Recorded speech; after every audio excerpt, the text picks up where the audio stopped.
So this is good stuff. $150 or more gets you a free shipping, and there's always a 30-day money-back guarantee over at True Hemp Science. All right. Don't forget to hit the like, and don't forget to hit the subscribe button. And let's bring on the man of the moment, the one and only Dr. Longo. What's going on, brother? Mr. Phoenix. Great to see you again, man. Great to see you. Thanks for having me. Yeah, it's always a pleasure to have you on over here. So tell us about your weekend and how much of a success was it interfacing with the public and spreading the gospel? I've been okay. I've been good. Not as productive on YouTube because we're working on a book right now. Right. Publishing a book about Florida and the Garden of Eden. Right.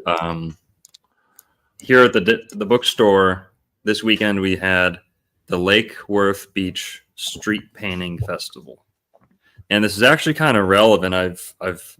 It's always the same time of year, and the Pisces Aquarius cusp, which I thought was interesting. Yep. But this is the biggest draw to our town in the whole year. And we have a Finnish festival too in March. Finnish, fish, the whole Finnish connection. And the fin in fish as well. Yeah, exactly. Yeah. So you have the street painting festival. They say over 100,000 people. One time they said 500,000 people. So it's a lot of people come. And busiest time of the year for us at the store. So I was up on my feet the last couple of days, but I'm okay. I can't complain. It was a good time. So when you say street painting, is this chalk art, or these people, do they have easels and canvas and watercolor acrylics? What's it look like? It's mostly chalk, because what they do is they close the street, the main drag in our downtown area, and they let all these artists just chalk on the street, and they each kind of get like a 10-foot by 10-foot section. Right. They'll get sponsored by a local business or a charity or something like that. And they'll paint a whole thing, and sometimes it rains, so they'll just start fresh the next day. But it's kind of very lax, like not very, people aren't dumping their soul into like some people do, but they don't care if it rains. It's kind of like the beauty of it a little bit. Right. And it's a lot of like superheroes, kind of gimmicky cartoon art, a lot of it, but there's some really good stuff too. Some of the 3D stuff is really mind-blowing, when they put perspective in it and everything. It's like, whoa, look at that. Yeah, that's a big thing they do, is the optical where you have to stand in a certain place to see it all come together. Right. A couple of those out there. It's cool. If anyone's never been to Lake Worth, Florida, it's the sister city, next door city to Palm Beach Island, right? There's West Palm Beach, Palm Beach. We're kind of right across the water from Palm Beach Island here. Yeah, cool. I was going to ask you. I was going to ask you about your publishing company. So you have a book on the Garden of Eden in Florida coming out, and has the Giordano Bruno book been published, or is that what you're also working on as well? Not quite yet. We just went on pre-sale, right? Okay. So we're looking to have that out very shortly. In the beginning is going to be closer to, that's the Garden of Eden in Florida book. In the beginning is going to be closer to April or May, probably. Yeah. But that's going to be our third book. We're on our second book now, which is Giordano Bruno and by Francis Yates. And those first two, that's almost entirely my brother's doing. I've had very minimal input. Like, that's my brother's passion project. Him and his friend Tony, they are, knocking home runs with those two. And I couldn't be more proud. Monad was Neoplatonic philosophy. Giordano Bruno, he's considered like the last Renaissance man, the last kind of real alchemist, you could say, or, Da Vinci type figure. He was a poet, philosopher too. And Right. a astronomer, astrologer too. You know, very He was a Renaissance guy. He was checking all the boxes, and he was a yeah, heretic. He was a heretic as well. yeah, burned at the stake. Yep. We've got this artwork here that my brother commissioned. Bruno being burned at the stake. Oh yeah, a little block cut art there. I like it. Yeah. Yeah. And so that book, people can go pre-order now if they'd like to. There's only going to be about 2,000 or so printed. Where can they find your books? Gallo Glass Publishing. Okay. Or Gallo Glass Books. We're the publisher. Gallo Glass Books is how you find us. Okay. Well, I'll make sure to put a link in for folks with the show notes. So I'm sure you can throw that in there in the chat as well. You can go to galloglassbooks.shop. It's a direct link. Right. You can also come on into the Dancing Elephant bookstore if you're in Florida anytime soon.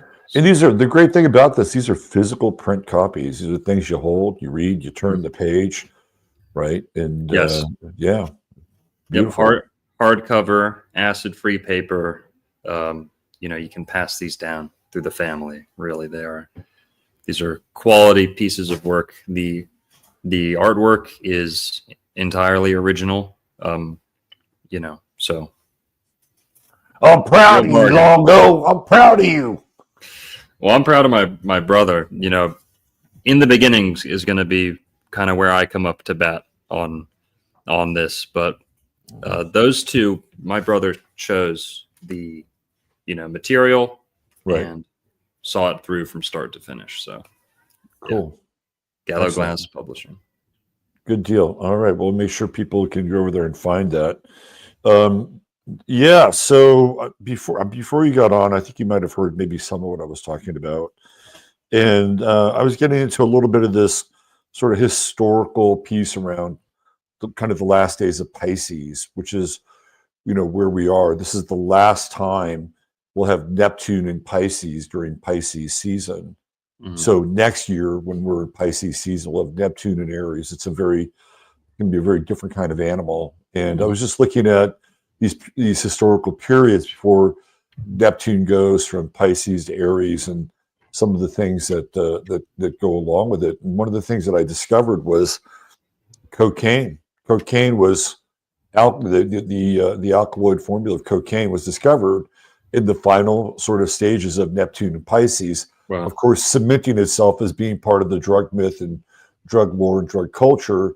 And then over really since 2011, which is when Neptune went into Pisces, first we had OxyContin, and then of course fentanyl, which became like, the drug of choice on the streets, and even displacing opium and morphine. Again, Neptune and Pisces being part of the sort of the sort of the drug or the cocktail of Morpheus. And there's other places and other things that we can go and dive into. I got a bunch of charts, but where I really want to go and take advantage of your knowledge around this is I really wanted to dive in, pun not intended, or maybe with Atlantis and Florida and Pisces, because I communicated this to you when I was in Puerto Rico. I was looking at these islands, right? Like Puerto Rico, and then there's Cuba, and there's Jamaica, and over here there's the Virgin Islands. And what I realized is that they were probably all part of a landmass at one point, right? And then what had happened is that, we had this antediluvian sort of catastrophe, or whatever it was. And so what we're dealing with, I think, in those places are the outcroppings of the original Atlantis. Of course, those aren't very far from your home base in Florida. So you've done some stuff like this on your channel, and why don't we go there? Let's dive into these waters, Florida and Atlantis, and then we'll bring the Piscean part in. Totally, that's good stuff. Number one, I gotta say, I love your new background. I love the neon, the brick wall or whatever. That's cool. It looks great, for real. Thanks, man. And also, for my audience, if you guys haven't seen The Death from Above, is that what you called that stream you did a week ago? Pluto? Yeah. Right, like the planes falling down? Yeah, right. That was a legendary stream, guys. Okay, legendary. Go check that one out if you haven't. The Death from Above. Yeah. Stream that Robert did a week or two ago. It's really, really good. Thanks, man. Of course. Atlantis, the Caribbean. Totally. You know, this is my bread and butter. Yep. I'd really draw our attention first to, you know, what do the academic community, what do they say killed the dinosaurs? A Well, meteor, the a meteor, comet. right, yeah. And where did it land? On the tip of the Yucatan. Right. The tip of the Yucatan, pretty much. That largely determined like the coastline of the Gulf of Mexico that we have today. Now they tell us that's like, you know, 50 million years ago or something, but Right. how the hell would they know? You know, something splashes down. Who knows? Well, they have that, you know, that carbon dating, which is indisputable, right? Right. Yeah. Oh, totally. I Yeah. mean, they submit like a ballpoint pen from like the 21st century, comes back like 5,000 years old. Right. You know, like Right. happens all the time. You know. Yes. Yeah. Like testing a banana for COVID. Yeah. So you've got the one that they say took out the dinosaurs. Okay, now we can take this all with a grain of salt. Maybe there was no dinosaurs. Maybe there was, you know, whatever. But we know something came down there. A big impact. And some more evidence is that in places like Cuba, like you're mentioning, places like Haiti, you have extreme deposits of I don't know if this is the right word, but extraterrestrial minerals, basically minerals that are only come from the sky. Things like moldavite, I believe, comes down around there. Right. You also have iridium occurring naturally around different parts of the Caribbean, especially Haiti. And, you know, these are like markers for things falling from the heavens, you know, Interesting. in Yeah. the past. Right. And so up in the mountains of Haiti and Cuba, you find a lot of these rare trace minerals. Yeah, so you know, that's something where we see evidence of a great change in the Caribbean, and it's in the tops of the mountains. It's down near the water, so there might have been a lot of earth getting shuffled around back then. I do kind of ascribe to like a toilet bowl Gulf of Mexico model originally, where something blasted the Yucatan, the gap between the tip of Florida and the tip of the Yucatan. Something might have blasted that open. Yeah. Or it certainly was a lot thinner, that opening 10,000 years ago, which is what we'd call our Atlantis timeline, 11, 12,000 years ago. That's Plato's, you know, timeline for Atlantis. Right. You do hear about, interestingly, there's no volcanoes, around Florida, but all you have to do is go a little bit farther down in the Caribbean. There's plenty of volcanoes. A lot of them are under the water too. Right. You have the trench over here too. I forget the name of the trench. There's a deep water trench, Cayman, near the Cayman Islands. Right. Yeah, one of the deepest places in the world. You know, people tend to think of the Gulf of Mexico as like a little kind of kiddie pool, and that certainly would have been a favorable place to exist. 10,000 years ago. There's no ice. The rest of the world's covered in ice. So the rest of the northern hemisphere is covered in ice. Florida remained ice-free through pretty much all of what we consider the ice ages. That's why there's all this limestone still there in Florida. In most of the northern hemisphere around the world, the surface limestone has been shaved clean and grinded away by consecutive glacial melts, drifts of the glaciers. They would scrape all the soft shell off of the coastal areas. That's where you get some of the more cliffy areas, right? Because naturally the water forms, the ocean forms like shelly beaches naturally, right? When you start seeing cliffs, you're seeing kind of the evidence of upheaval. you could Right. say. Yeah. So Florida, you can look at the coastline. You can look at the 10,000 years ago coastline. 10,000 years ago or 11,600 years ago, Florida matches the dimensions given by Plato for Atlantis. Interesting. Plato said that the southern Great Plain of Atlantis was 3,000 stadia by 2,000 stadia. So north to south, 3,000 stadia. East to west, 2,000 stadia. That's the exact size of Florida, 11,000. So what is a unit of measurement for a stadia? Is that like a stadium, or what is that? Mm-hmm. Stadia, I believe it's like close to a yard. Wait, no. That can't be right. That's not right. That's not right. Yeah. Okay. Yeah. I don't know what a stadia is. Okay. Okay. I know that it's 555 kilometers. 3,000 stadia is 555 kilometers. I know that much. Okay. So 3,000 stadia, 555 kilometers. 2,000 stadia is, 2/3 of that. So this is what, of course, AI is saying, that is a unit of measurement originated in ancient Greece. So the measurement here is up to 600 feet.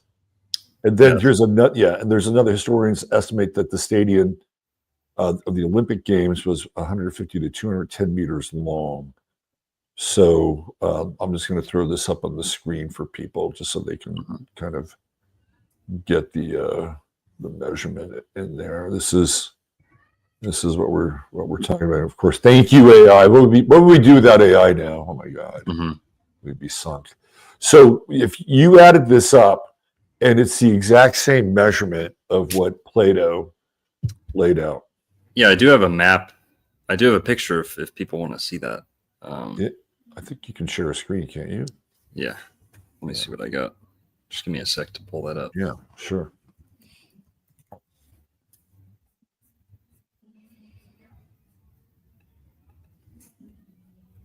Okay. Here we go.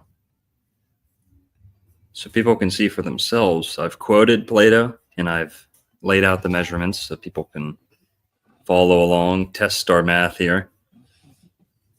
In the Atlanticus, or Timaeus and Critias, the two works about Atlantis that are attributed to Plato. Some people say they're older than Plato, but still. Plato is considered the original authority on the Atlantis myth. He's the originator of the Atlantis myth. That might not be true. He actually says the story he's getting is from the Egyptians. So we know at least it goes back before him to the Egyptians through his uncle or a friend's uncle named Solon. Solon, that's right. Yeah.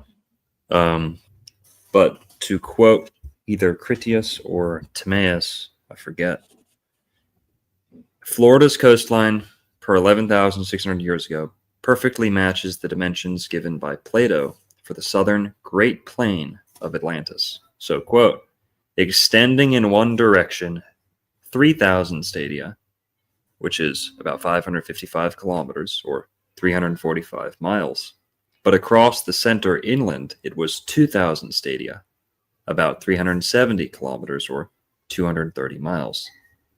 The dimensions given by Plato would translate into 370 by 555 kilometers, or 230 by 345 miles. And then Plato gives an additional description. The fertility of the plain gave the inhabitants 2 crops annually. There's not many places on Earth, 10,000 years ago or 10,000 years from now, that have ever been able to deliver 2 crops annually. We know one of them is oranges. Yeah. Right. And Florida, that's Florida is. Right. Also, you can look at this as you can go off of the animals that Plato named and say, okay, not only are we looking for a landmass with these dimensions, at least in part, the southern Great Plain, we're also looking for these dimensions, and they have to have horses and elephants. Horses and elephants 11,600 years ago. Not many places on Earth can produce those. Florida is teeming with ancient elephants, mastodon, mammoth, and elephant, prehistoric elephant, all in Florida, 11,600 years ago. These aren't your fake dinosaur bones. We can go find these in the rivers and the springs. We'll trip over them if we spend enough time splashing around. Everyone sees them. They're all over the place. Mammoth teeth, a giant sloth, but more importantly, ancient elephants and horse side by side. What about the size of the equine? Were they as equally as large as the elephants, or are they more consistent with what we call the modern day horse? Yeah, from what I've seen, they were a little smaller than the modern day horse. Okay. Or at least, some of the smaller breeds. Right. They'd be like that. Right. But, so there we go. There's your measurements right there. Okay, maps out. And the coastline, also, just so people can see what they're looking at, I took the scale and I laid it out so people can do the math on their own. And just so you can read this map, we're looking at this, the blue line. Make sense?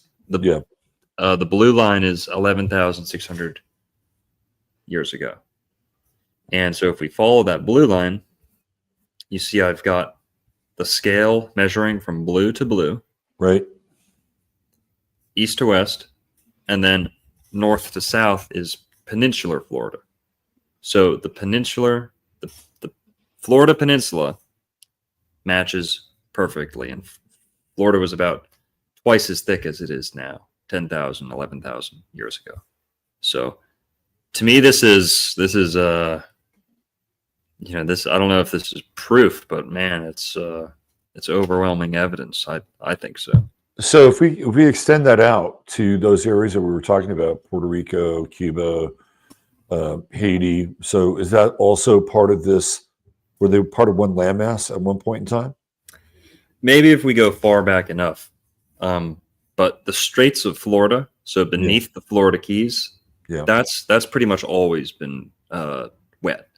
That's pretty much always been ocean. Right. Now, the Yucatan came up higher, and Florida, you see, came down a little farther west. So they almost touched, right? The Bahamas, it's called the Bimini Shelf or the Bahamas Shelf. But I think it's the Bimini Shelf. Yeah, most of the Bahamas would have been a single landmass back then, a sizable island the size of maybe, Cuba or Puerto Rico or a little small. Yeah. Right. Do you know that old Charles Berlitz story? Are you familiar with that? Charles who? So there was this guy named Charles Berlitz, Berlitz, and he's one of the modern purveyors of the Atlantean mythos, and not just from sort of like, well, I'm channeling. He was like a diver, and supposedly he had descended and found like the Bimini Wall, right? Mm-hmm. Like there's the structures that are around Bimini. They look just like, almost like a road, perhaps, right? Like pieces, big chunks of granite put together. Now, this could be just pure conjecture, but he claimed to have found the tip of a pyramid during a dive. Yeah. And at the top of the pyramid were these hands that came out, and then supposedly there was either a space for a crystal globe, or there was actually a crystal globe in these hands. Yeah. And then he went back another time, and apparently some weather had changed the conditions underneath the water. It wasn't able to prove his find, but what it did is it really accelerated this idea of Atlantis, and particularly in that part of the world. So you've run across that? I have, yeah. I think I put him in one of my videos.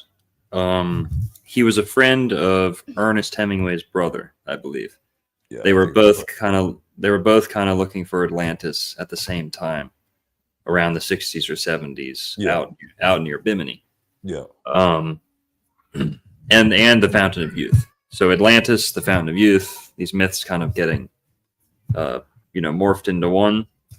That kind of ties back to a movie that we talked about a couple nights ago. But to your question, I have heard about the tip of the pyramid. In my Sacks or Stones documentary, we actually talk to two guys who were on. They're friends of John Saxer's. They were part of the Edgar Cayce research. What's this society name? ARE. ARE. Thank you. Yeah. And they put a lot of money into ocean expeditions, looking for Atlantis. They're trying to validate the work of Edgar Cayce. Yeah. And these two guys near Tarpon Springs is where they launched their boat off for that mission. And ever since, it's kind of been the Atlantis, boat that does Atlantis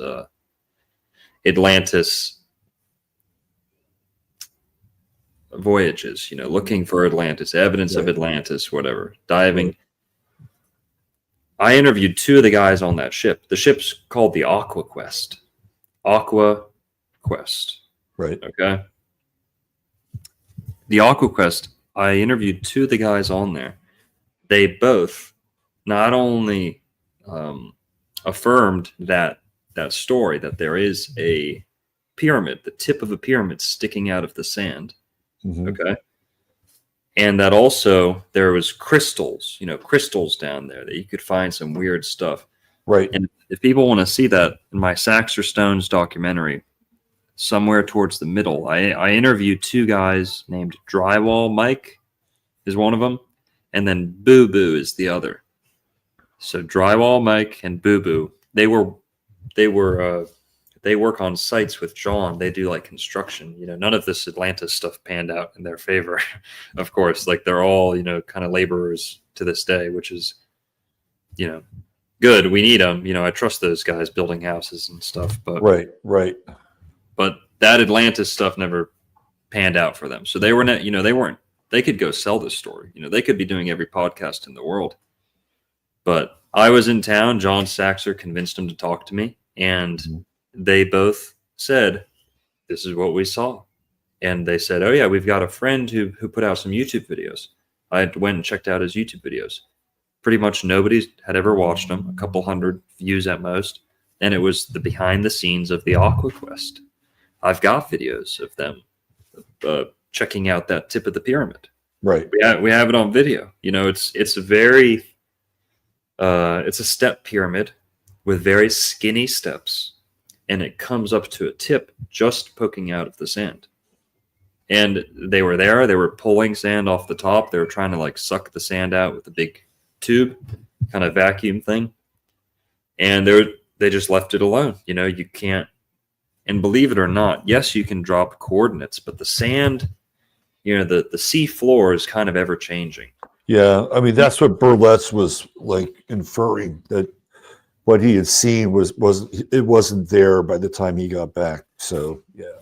Yes, and I think the gentleman you're talking about who found the crystal ball, he calls it the Atlantis stone, and he actually has it. I believe this guy, it might not be the same guy. He has the crystal ball, and he shows people, and he does videos with it. He was just never able to go back and find where he found it. But so let's give people just sort of a visual of Charles Berlitz. Mm-hmm. Born 11/22, 1914, and he's this is what he looks like right here. The Bermuda Triangle, Time bestseller, et cetera, et cetera, et cetera. But this guy went all in. Look, I mean, he was sort of all over the place, right? Bermuda Triangle, Philadelphia experiment, Atlantis, Roswell incident. So this guy is who would be like, he was, I don't know, David Wilcock before David. Now he's got more gravitas than David Wilcock, I think.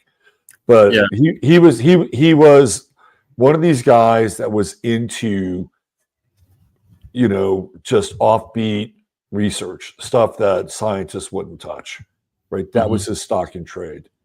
So there you go. There's Charles Berlitz. If you'd share my screen, please, I'll show people the tip of the pyramid. There it is, right there. And we also have kind of GPS right here. Can you hear this? That means it must be a lot older than anything on land because the sea levels change. Yeah, sea level change, and we're working on pulling permits to dig That's on the it. tip. But we dug on it a little bit. Just See that? Yeah, we right there. That's it. Yeah, yeah. It doesn't come to a sharp angle. It's almost kind of like a step pyramid with like a pyramidal altar at the top. Right. And then the question is, how deep does that go? Yeah, I mean, Underneath that sand. Yeah, you'd have to pull away a lot of sand to see how big that is. And it's not the only one. People say that there's pyramids all over the Caribbean, especially Bahamas, off the coast of Jamaica. Right. And also the fact about Atlantis, according to others, being the place that sank down into the water, that was swallowed up by the seas. I mean, that happened in Jamaica in recent memory. They call it the Jamaican earthquake or a tsunami. Something happened and an entire portion of Jamaica was swallowed up into the sea. Paradise. I'm blanking. I'm trying to look it up right now.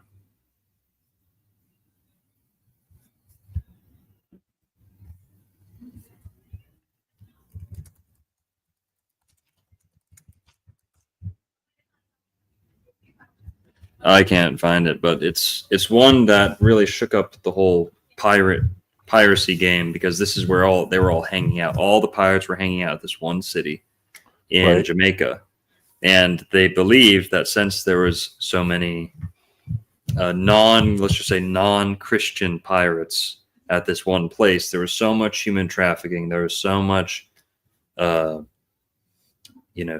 and vice going on at this one pirate kind of getaway, a hangout spot, that they kind of say this is divine judgment, that this whole portion of Jamaica was sunken down into the sea. Port Royal, thank you guys, thank you subscribers. Interesting. Port Royal, Jamaica, if people want to look that up. It's a couple hundred years ago, but still within recent memory, we do have a significant landmass kind of getting sunken down into the sea or pulled under or swept away into the waves. But Port Royal,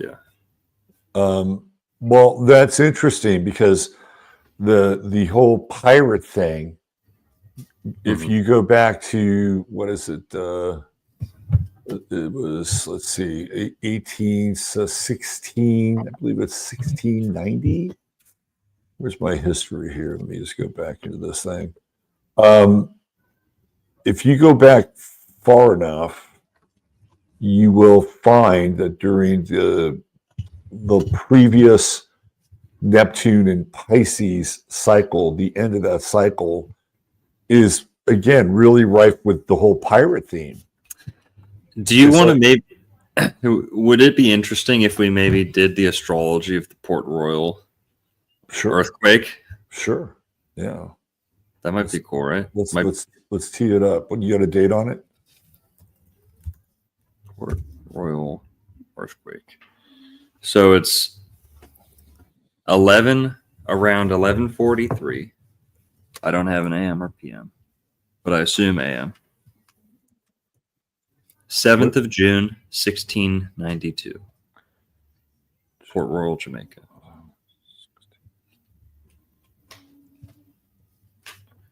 They say it was a 7.7 magnitude. Port Royal, Jamaica. What you said? Port Royal, Jamaica? Yes.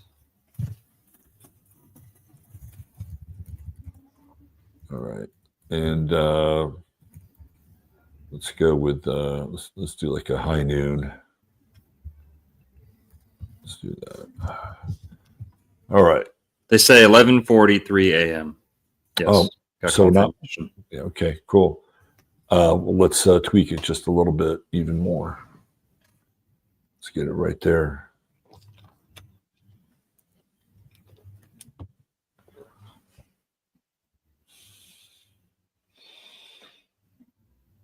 Okay.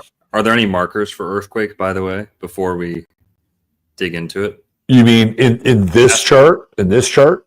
Well, just what are the astrological markers for earthquake? Oh, it's sure, absolutely. Uranus is going to play a role with earthquakes, right? Because it's disruptive, right? And usually some kind of either square or opposition with something that would be kind of rooted or anchored to the earth. So I can here. Let me bring this up because we're definitely in some interesting territory with this chart on a number of levels. So let's see. Yeah, because I'm sure I know you've dug into the New Madrid earthquakes a lot and talked about the writing on the wall astrologically. Yeah. So Port Royal kind of had, didn't have that much of an effect, but it certainly. So look here we go. We've got Neptune in Pisces, which is, again, by the time you get to the like 1699 is when Neptune in Pisces ends, right? It's just before it goes into Neptune in Aries. This is the date that I was actually looking for. These pirates start they start to go down, right? Like their reign starts to stop right around this time. Yeah. Yeah, it's really fascinating. We can throw up the timeline when we're done with this. But yeah, look, we've got Neptune in Pisces right here, right? The moon is also in Pisces. Now, of course, that's very transitory. But what is Neptune doing, right? It's squaring the sun. And that's sort of so you're going to get a Neptune square with whether it's the sun is in Virgo or Gemini. Here it's in Gemini, right? And we also have Chiron, which is conjunct the sun. So a Chiron sun conjunction in Gemini is kind of unstable, right? It's fairly unstable. And it's coming in here and it's squaring off against Neptune, of course, in Pisces. So the water is going to be volatile and disruptive. Now, the earthquake stuff, you can see right here. We have Jupiter and Uranus conjuncting in Gemini. So what happens when you get a Jupiter-Uranus conjunction? Well, it just makes either, Uranus bigger or Jupiter more volatile. When you combine the two. And then you have the opposition here with Saturn. Now, Saturn is in Sagittarius. But its rulership is Capricorn, which is Earth, which you don't see a lot of here. I mean, look at this chart. What you are witnessing is the absence of Earth. So there's no anchoring going on in this chart at all, with the exception of the ascendant in Virgo. So this idea that part of an island could actually become submerged due to an excess of water, I can totally see this with this chart. Because there's nothing anchoring it. Zero, zilch, nada. And there's a lot of instability between these major planets, right? Super unstable. So it's fascinating. Also, just to give some more context on this, we have that time, the 11:43 a.m.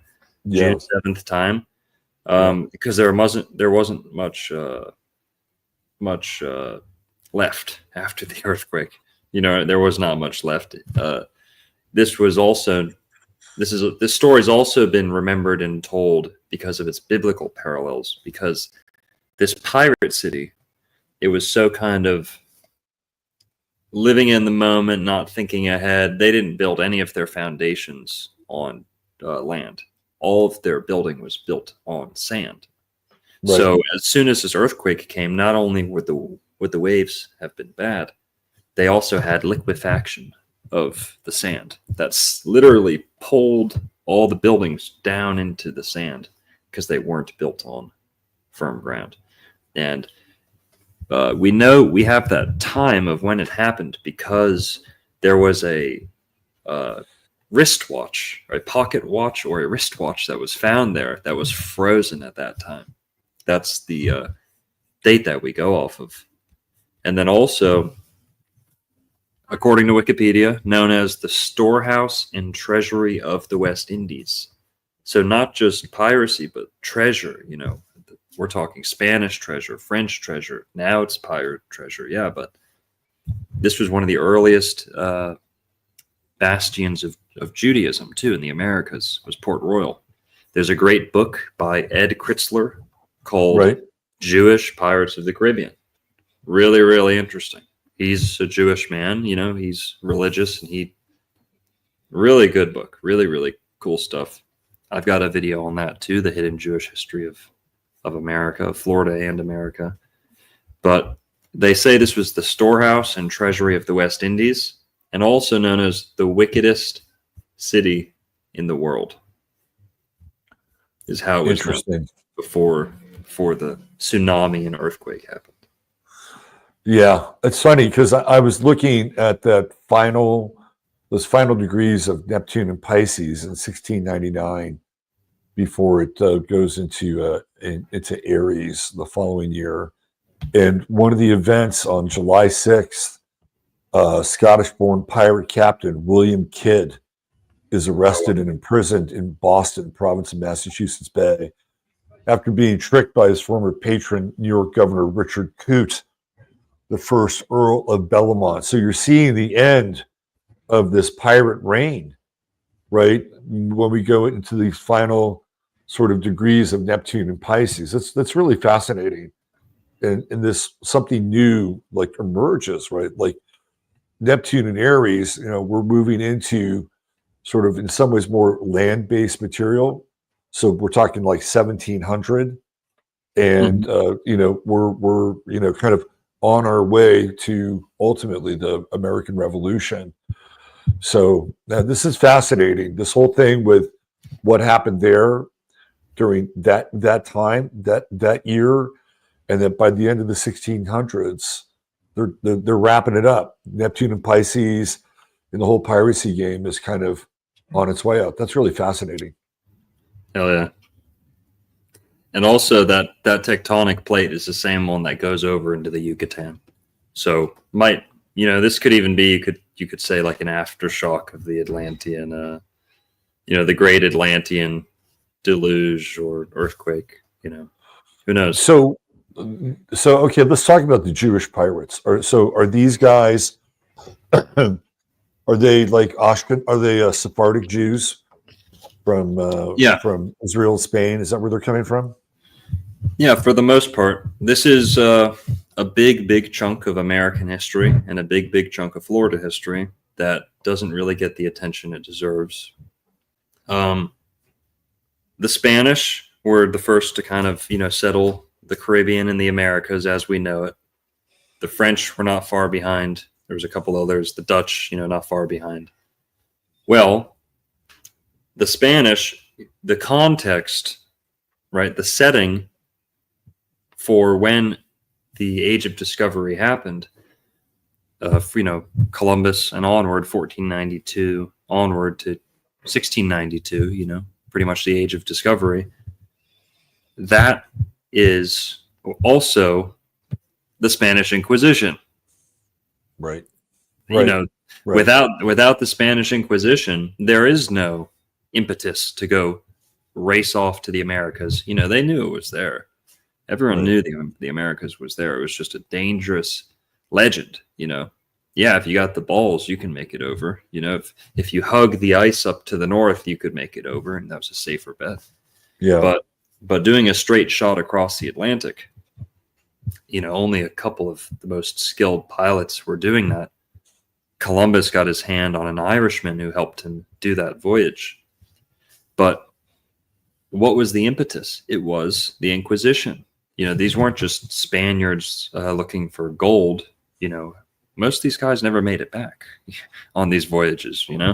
Right. So the whole fortune and fame thing is it's kind of a far cry from what it was actually like. But why they were leaving was they were getting kicked out of Spain. They were getting, you had conversos, Right. you know, you had the anusim, the Jews who were forced to convert to Catholicism. And that was okay for, you know, a long period of time until 1492, when the Moors are fully expelled from Right. From Spain. Yeah. Then you get the Inquisition, where they're like, okay, the Moors are gone. Right. Now who are we going after? You know, now we have to clean up shop. And they went after not only, that's quite why it's called Inquisition. They weren't just saying, oh, you're a Jew, you're in trouble. It was, well, we're all Catholic. Everyone's pretending to be Catholic, but let's figure out who's actually Catholic. Right, right. There were people who were semi like esoteric in their Catholic beliefs Mhm. that they also went after somewhere up in the north. It's a very interesting period. Mhm. And that they would actually try to trick these people to see if they were really truly Catholic. They had all these things Yeah. set up for them. Like it's kind of a wild part of history. It's like, okay, let's really test their faith. Yeah.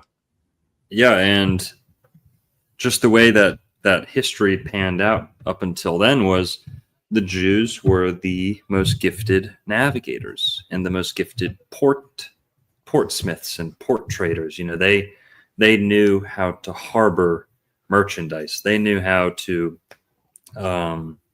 They were typically multilingual. They were typically well versed in navigation because of their culture. You know, however they had got by up until then, and pretty much those are the ingredients that you need to become a pirate. And Right. they ended up becoming pirates once they go over to the Caribbean, and they start doing so well for themselves.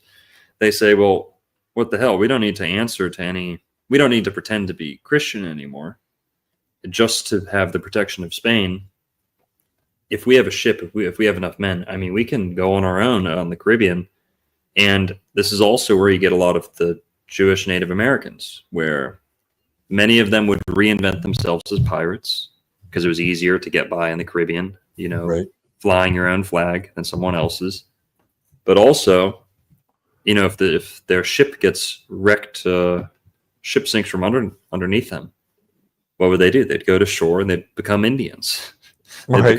They'd become Native Americans. You know, they would just say, all right, chief, you know, we can trade from the coast, you know, and that's really how it went. A lot of the time, the Jews were some of the first to trade with the Native Americans. They were able to get closer to them because of the affinity, the similarity between their customs. But you asked, you know, were they Sephardic? Yes. Most of them were North African, Syrian, Italian, Spanish, Mediterranean Jews who were sick of pretending to be Christian or were already good Christians, many times forgot that they were Jewish. And the Vatican found out for them, reminded them that their family was Jewish and said, oh, hey, by the way, you know, we found out your family's Jewish. Now you're in trouble. Right. Right. So who was king back then? Wasn't it Ferdinand? Wasn't Ferdinand king during that time? There was Ferdinand and Isabella. Right. Yeah. And they actually had a rift with the Vatican around a lot of the Inquisition stuff. I remember reading about that. It was like there was definitely a major disconnect between those two in terms of the papacy and how this is all getting sorted out. Yes. That actually Isabella and Ferdinand's their daughter, their son, Charles I of Spain, would end up assuming the role of Holy Roman Emperor. Exactly. Pretty much. So that was the thing, is they didn't want Ferdinand or Isabella to kind of wield that power on their own, but they brought together Aragon and Castile, I believe, which was why their union was so important. Right. And that's how they were able to kick out the Moors. The Yeah. Inquisition led to people hightailing it to the Caribbean. Yeah. Many times Muslims hiding from further persecution, Jews hiding from persecution, a lot of black people, a lot of, slaves, negritos, mulattoes. This is all very Piscean as well, right? Because we're talking about religion, and we're talking about scapegoats and people having to essentially go on some kind of, I would say forced pilgrimage of sorts. Yes. Right? So this is all very Piscean. Absolutely, because these pirate ships, they were actually vessels for religious freedom. Okay. They were very often rabbis. I'm not even kidding. Go read Ed Kritzler's book, guys, if you don't believe me. Some of America's earliest rabbis were pirates. They were pirate captains. And also, guys, Redbeard, Barbarossa. Has anyone ever seen his pirate flag? It's a Star of David. It's a Star of David. And so his second in command was Jewish also. So, just in North Africa, we have, Jews will be the first people to tell you that they have a rich history of privateering, that they largely pioneered the industry. They're the proto-Semitic people, like the Phoenicians, were the original pirates, and they kind of carry that legacy on to today a little bit. In the Caribbean, they were setting up shop in places like Jamaica, where they could do whatever the hell they wanted. They could be as, they could do as much synagogue service as they wanted. They could marry whoever they wanted.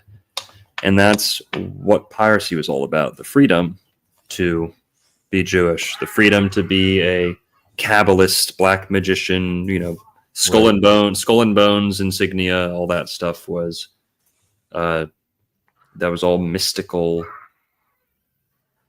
That was kind of, it was the same thing as the Pilgrims coming over. What forces someone to go so far on such a dangerous mission? Religion. Yeah, interesting. So, have you been able to trace back, sort of the North African, sort of Assyrian, or those roots, those mariner roots to like the sea people? Have you ever taken that journey into the realm of the sea people? Absolutely. That's a really good question. What we call the Phoenicians today, wasn't the Phoenician Empire until the time of the Greek Empire and the Roman Empire. The Phoenicians made it up until the Roman Empire, right? And then their descendants became the Venetians, right? The Venetians in the East Mediterranean. Phoenician. But the original Phoenicians, we don't know much about them at all. Not much at all. Right. Very, very little. Later towards Carthage, we know a lot about Carthage. But who settled that landmass? Who made that colony? If that's their colony, where's their homeland?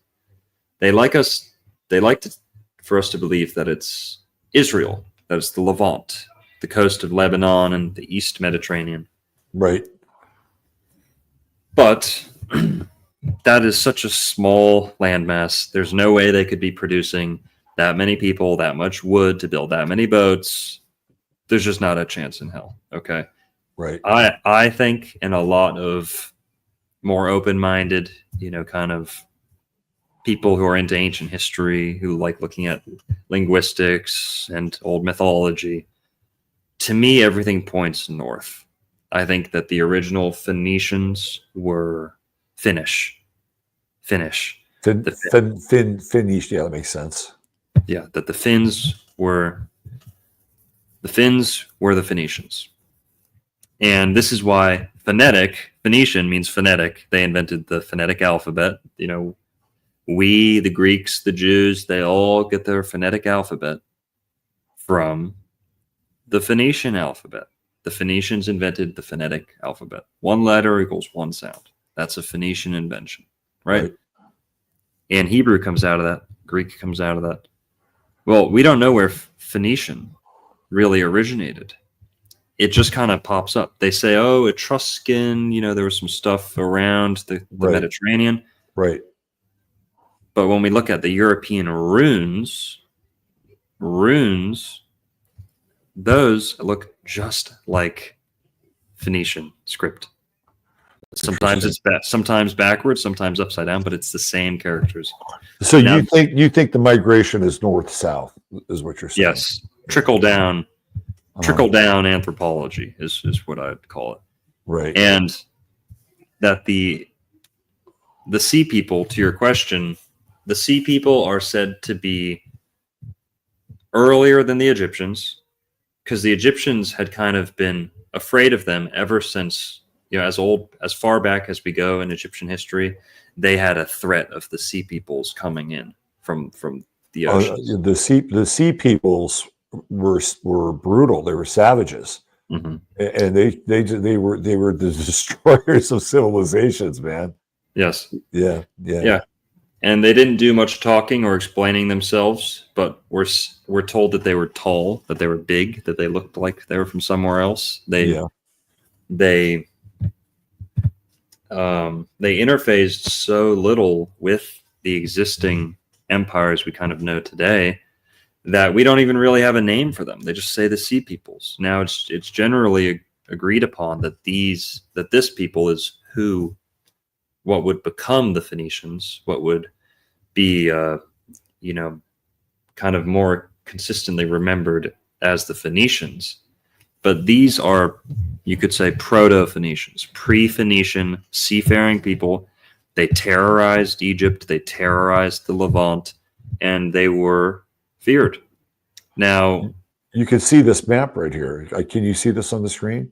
These are their routes. These are all the various places that they came in and absolutely just devastated and plundered. And then the strange and enigmatic part about the whole sea people mythology is that they theoretically go away, right? It's just, it's wild. They come in and they flash on sort of the end of like the Bronze Age, and they're feared. And then what happens to them?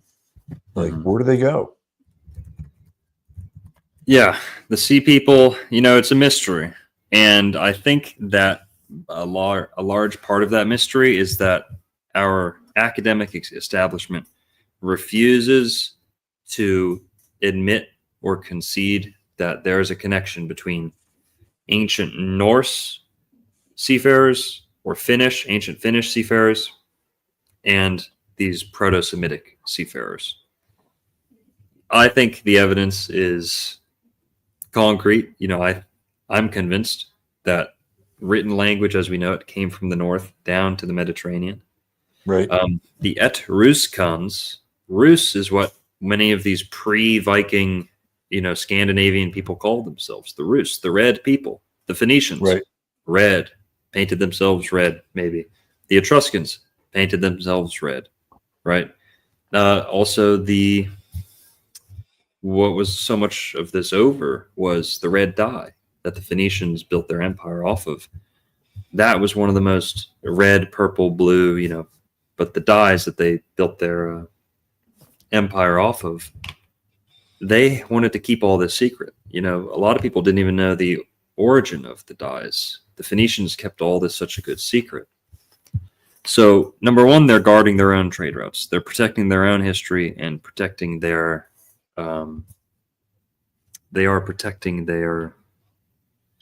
history. They don't want people to steal their trade routes. So we shouldn't expect to find much written down in history, but also I think that the academic establishment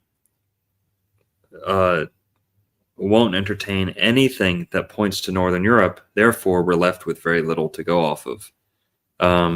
there are Phoenician artifacts found in Scandinavia, in the water, in the ocean. There's there's Phoenician oil lamps that have been found up near Finland, off the coast of Finland. So Finns, who are historically known as great seafarers, people say, oh, the Finnish weren't Vikings. Not true. That's not true. They were actually some of the earliest Vikings, pre-Viking, right? They were doing Viking stuff. They just kept more to themselves, right? The Finns largely peopled Ireland too. Right. So Finn with a double N, Finn, right? Yeah. That's one of the largest groups, stocks in Ireland is the Finns. And so to this day, Finn is one of the most common names in Ireland. And to me, Finland is the grand finale. It's the finish line. It is the final. It's the finial, the tippy top of the pyramid. It's the tippy top of planet Earth. I think that the magnetic north once rested over Helsinki, Finland. Right. And that's where you get hell freezing over and Atlantis sinking. Right. Helsinki. Helsinki. Interesting. And the E is the axis of the North Pole, from the North Pole to the Pole Star. And also, what set the Phoenicians apart from the Greeks and the Romans? The Greeks and the Romans were like little kids. They were stuck in a kiddie pool. The Phoenicians blockaded the Straits of Gibraltar. You couldn't get out of the Mediterranean, with a warship or anything. So the Greeks and the Romans, they did their little thing. They thought they were so mighty, but they were just in the little kiddie pool that the Phoenicians allowed them to play in. The Phoenicians were navigating the Atlantic Ocean. And how could they do this?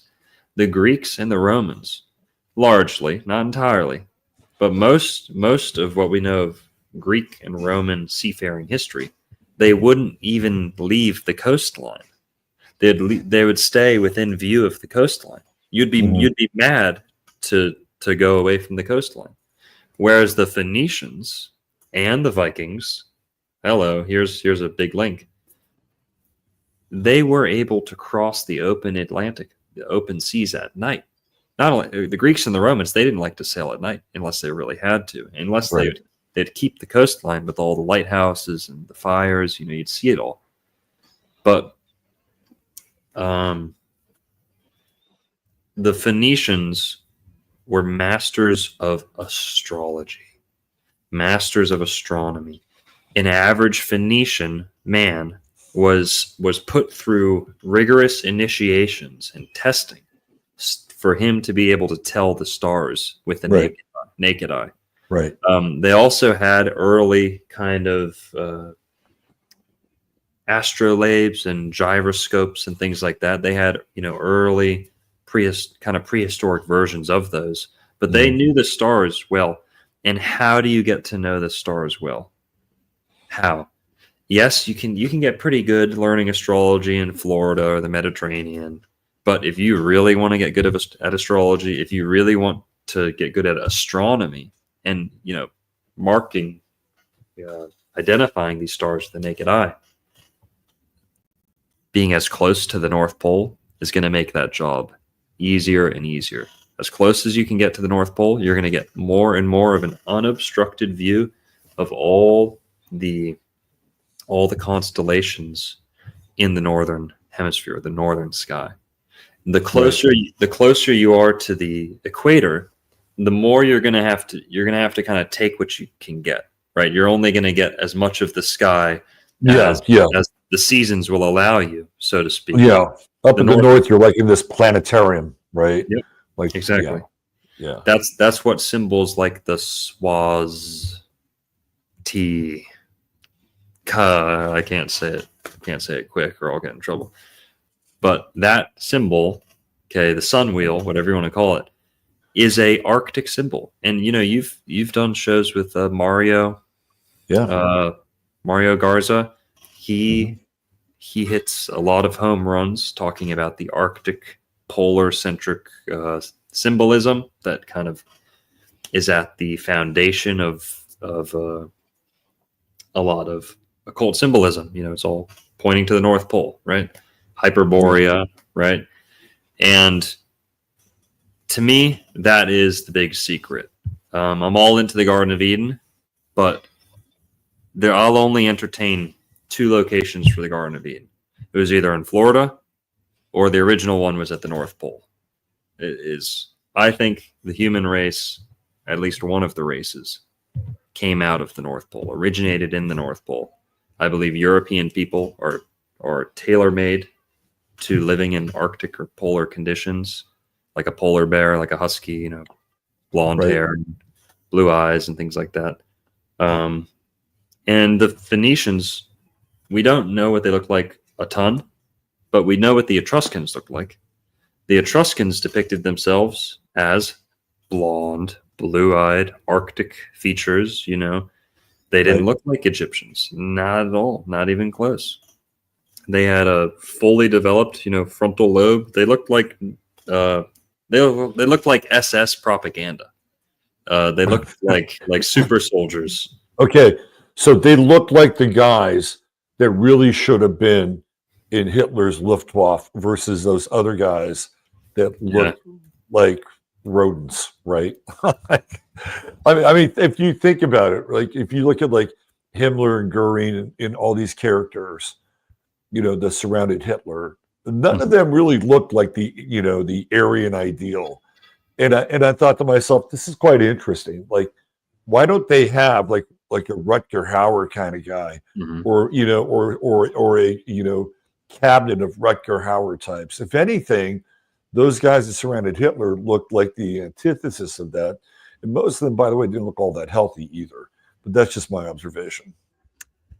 I mean, man, they were a bunch of hippie vegetarians. They were probably all B12 deficient. Just the B12 deficiency is what lost them the war.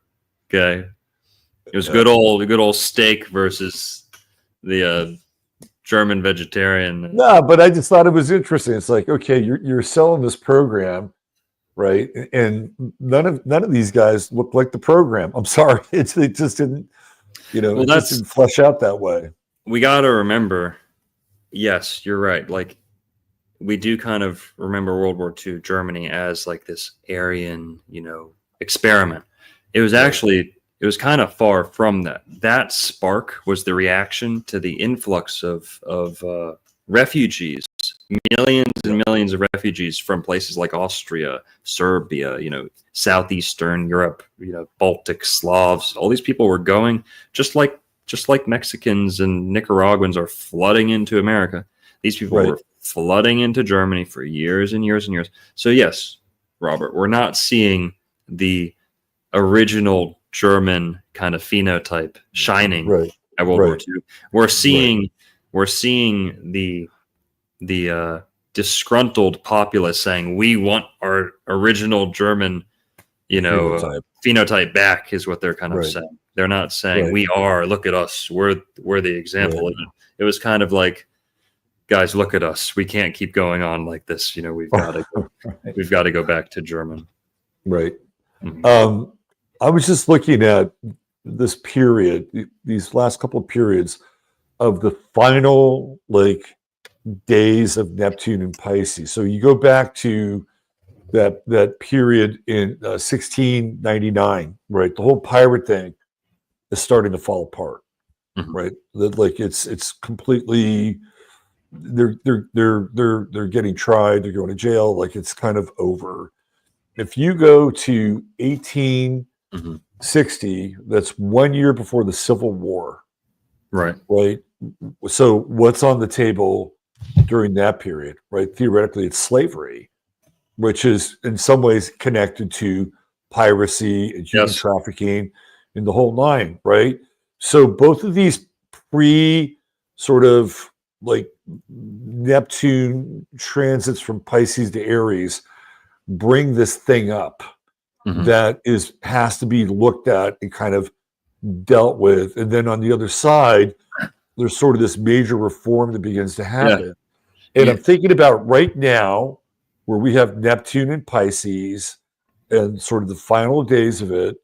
And, you know, you have Elon Musk and Trump starting to go through all the corruption, right? With the with the Doge, and trying to figure out where all this money is going and where it's being spent, and U.S. aid, and some of it may be just completely performative, but on the other hand, it is also mirroring in some ways something similar to what was going on in these other periods. Plus, on top of that, there's always the sort of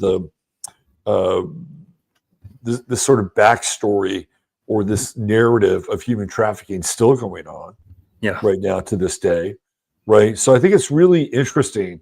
And if we can look back in the past and see these periods that are kind of in flux, and then we see where Neptune moves into Aries, there's a very different kind of like trend or morality or an attempt to kind of right the ship in some ways. Totally. So this is interesting. Also, what you just said made me think of. I did the math in my head. The Neptunian cycle is like 160 years, roughly around there. Yeah, it's 15 times 12, right? Right. So 160, give or take. Let's take the Port Royal earthquake and add 160 years to that. You're pretty much looking at when the 164 years is what it says for the Neptune cycle. If we add 164 to 1692, we pretty much get the beginning of the American Civil War. Right. That's it. That's what I'm talking about. Yeah. Totally. That's why it's one of the reasons why I wanted to bring you on tonight, to explore this Atlantean thing in Florida, but the Piscean thing is huge. Yeah. And Florida, we've talked about this before on your show. Florida is Pisces. Everything from its name, our birthday today Florida is March 3rd. Well, that's 1821 or so.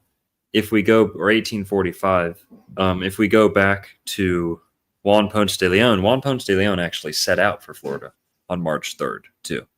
And he landed, he came to Florida on Easter, right? And named it Florida for Easter.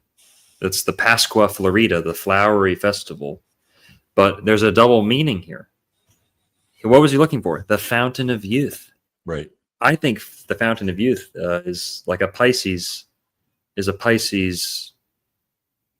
concept. It's the fountain, Pisces going into maybe shifting into Aries, youth, newborn baby. Absolutely. That cusp there is roughly when the cusp between Pisces and Aries roughly is when Florida was kind of first settled or explored.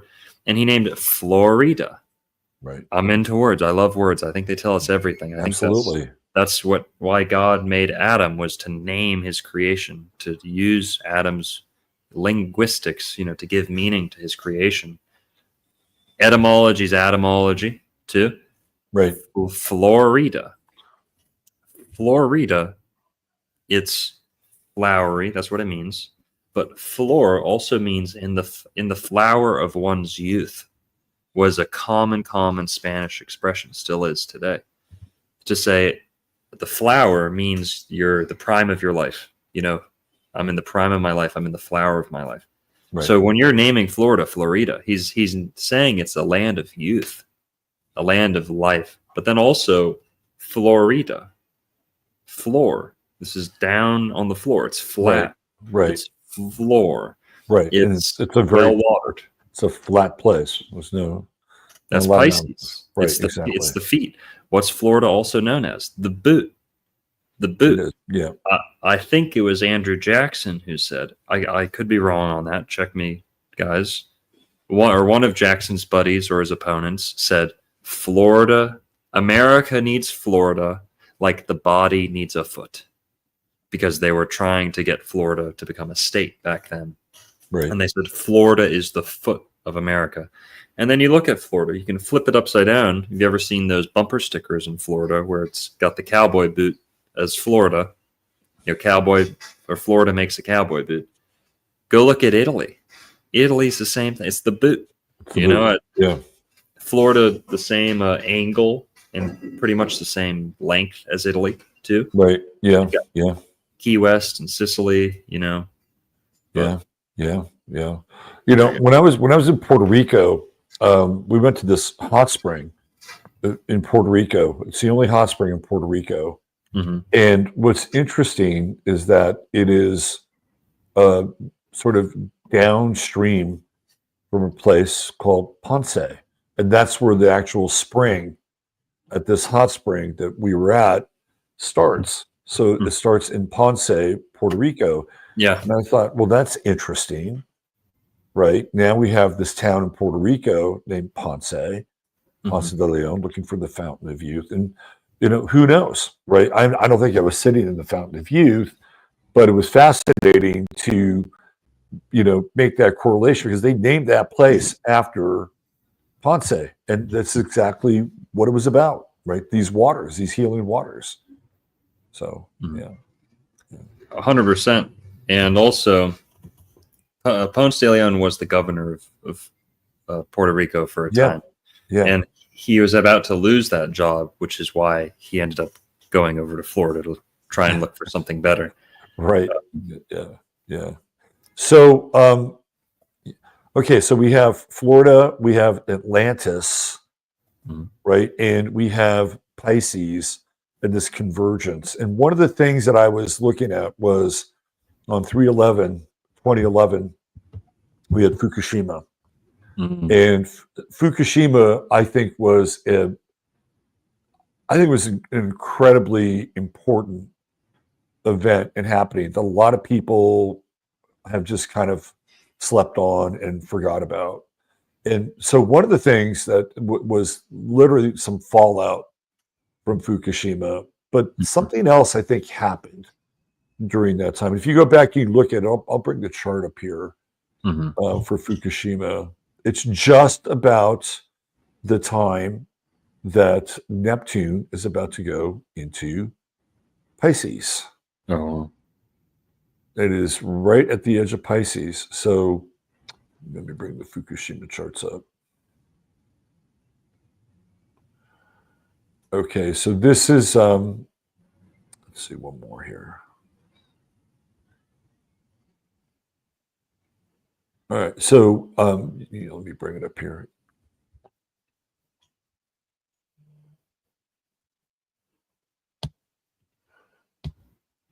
All right, so this is 2011, and I have it at 8 a.m.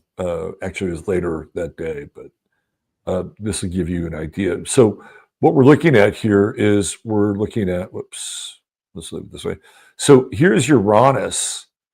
So this is when Uranus. So there are two Uranus cycles inside of one Neptune cycle. So Uranus will change signs twice during the net. So you can see Neptune here, and it is at 29 Aquarius, and this will move into Pisces by I believe the 5th of April. So it's not that far away. But this Uranus will change signs the very next day. So this is what happens on 3/11/11, and I'll show you the other. Let's see what do we have here. So this is the day after, right? This is just the day after, and the day after you can see Uranus has changed signs. So literally, what happens is that Fukushima it doesn't trigger because we know Uranus is going to go into Aries, like that's going to happen.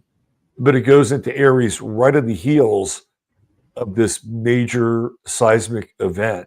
And so we get 7 years worth of Uranus in Aries. And then if we go here, and this is by April 11th, you'll see that Neptune has finally gone, well, it doesn't take that long, but now it's in Pisces. So we have Uranus in Aries and Neptune in Pisces. And it's all triggered literally by Fukushima. And I'd love your feedback on this. I brought this up at the beginning of the show while you were getting ready to jump on. This whole idea of like ancient history and ancient civilization, and there were things that were here before we were. I mean, it was always kind of in the air, but this whole idea of what people call Tartaria, and all the strange and unexplainable things like melted buildings and antiquitech and all the stuff that, for better or worse, we've taken in and said, like, this is a really interesting part of our history nobody's really talking about, and almost an entire mythology has come out around this, and it wasn't happening before 2011. Mhm. Right? This was not happening. People were not they were not looking in this direction before. I mean, they were, but it wasn't like you had an assemblage of YouTube channels that were trying to uncover this building that was sunk between but I don't know, the surface and who knows how many layers of earth, then excavated out.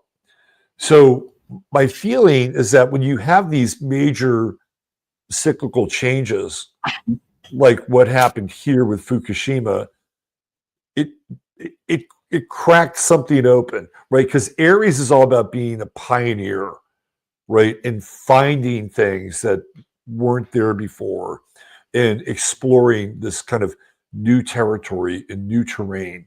Yeah. And Also, I really feel like that on the heels of this thing happening with Fukushima, this whole exploration, which you're a part of in your own way and through your own peregrinations, really begins to happen. It doesn't happen before this.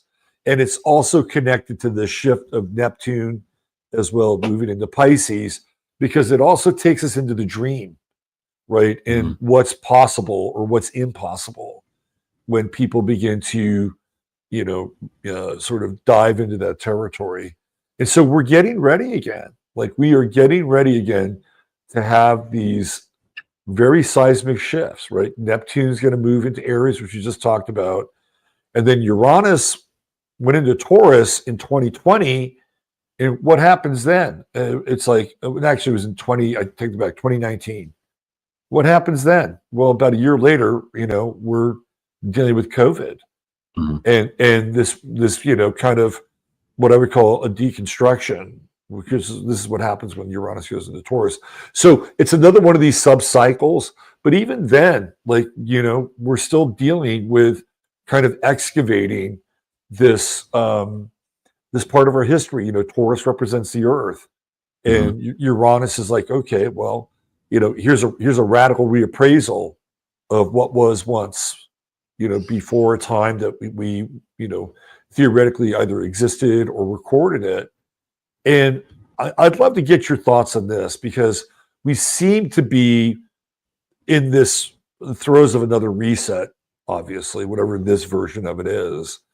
But I'm wondering if you think that as we move into this new kind of astrological phase, and especially with Uranus and Gemini, where things are going to happen very, very quickly, like at light speed, do you think that we're going to get kind of more answers from this kind of antediluvian past, or this kind of Tartarian sort of world that we were in? Or do you think we're going to just move so quickly into whatever the future is that it's not going to really mean a lot? What are your thoughts on that? I mean, it's culturally relevant right now. Every celebrity is talking, not every, but so many celebrities are talking about Tartaria, right? And there's a lot of Tartaria that I don't, that I'm not on board with, right? But it really is the new Atlantis. Right. What does that mean? It's like, even if this has nothing to do with Atlantis, well, 500 years ago, you called it Atlantis because that was the ballpark that everyone came to play with ideas about ancient history and the ancient past. Everyone had to come to the kind of Atlantis meeting point, right? Even if it, for example, before this 2011 shift, like Robert's talking about, anything that you found around the world that was ancient or mysterious, boom, Atlantis. Right. It's Atlantis. It doesn't matter if it's Japan, Peru, you found it, it's mysterious, it's megalithic, unexplained. People said Atlantis. Today, I understand people don't like how the word Tartaria is used today, but we just kind of got to ride the wave and accept this is the new Atlantis. It's okay if this is the umbrella term that every kind of unaccounted for conspiracy theory gets thrown under, as long as it gets sorted out eventually. Sorry, screaming babies. I'm okay with it. I like where it's headed. I think we can look towards more truth. You know, as naive as it sounds, I think the truth is coming out at an accelerating rate.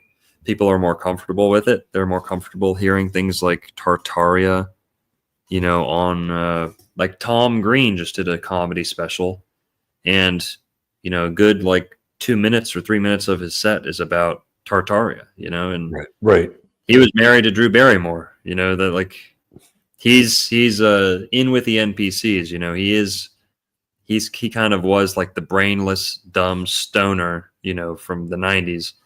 He's a smart guy, you know, I like him now, but he's into it. You know, it made it to Joe Rogan, it made it Tucker Carlson's talking about this. Donald Trump's making executive orders that say no more brutalism on government funded buildings. We're not going to have it. So I see the evidence. I see the kind of the writing on the wall. I think Tartaria is a net positive for the conspiracy community. It's okay if there's a lot of nonsense thrown up in there too. That's how Atlantis was. You know, I love Atlantis. And there will be something that comes after Tartaria, which I think what Robert's kind of pointing at, that will give more context and strip away the things that had nothing to do with that, because that's kind of what Tartaria did for Atlantis, right? Yeah. Atlantis is kind of pure again, if that makes sense. Like the conjecture and the hypotheses are getting thrown at Tartaria now instead. Right. And something will come after the whole Tartaria movement. But I think we're judging off how long the kind of Atlantis phase went for. I'd say we can look at Tartaria being here to stay for our lifetimes. I think is going to be the new Atlantis. But I could be wrong. Well, no, it feels that way. And these Uranian shifts, particularly with Neptune and Pisces, which is all about collective imagination, right? And that's what it does. It captures people's imagination. And it's like, oh, well, this is the new Atlantis, or this was, you know, quite possibly some version of Eden, or whatever they want to you know, type it or describe it as.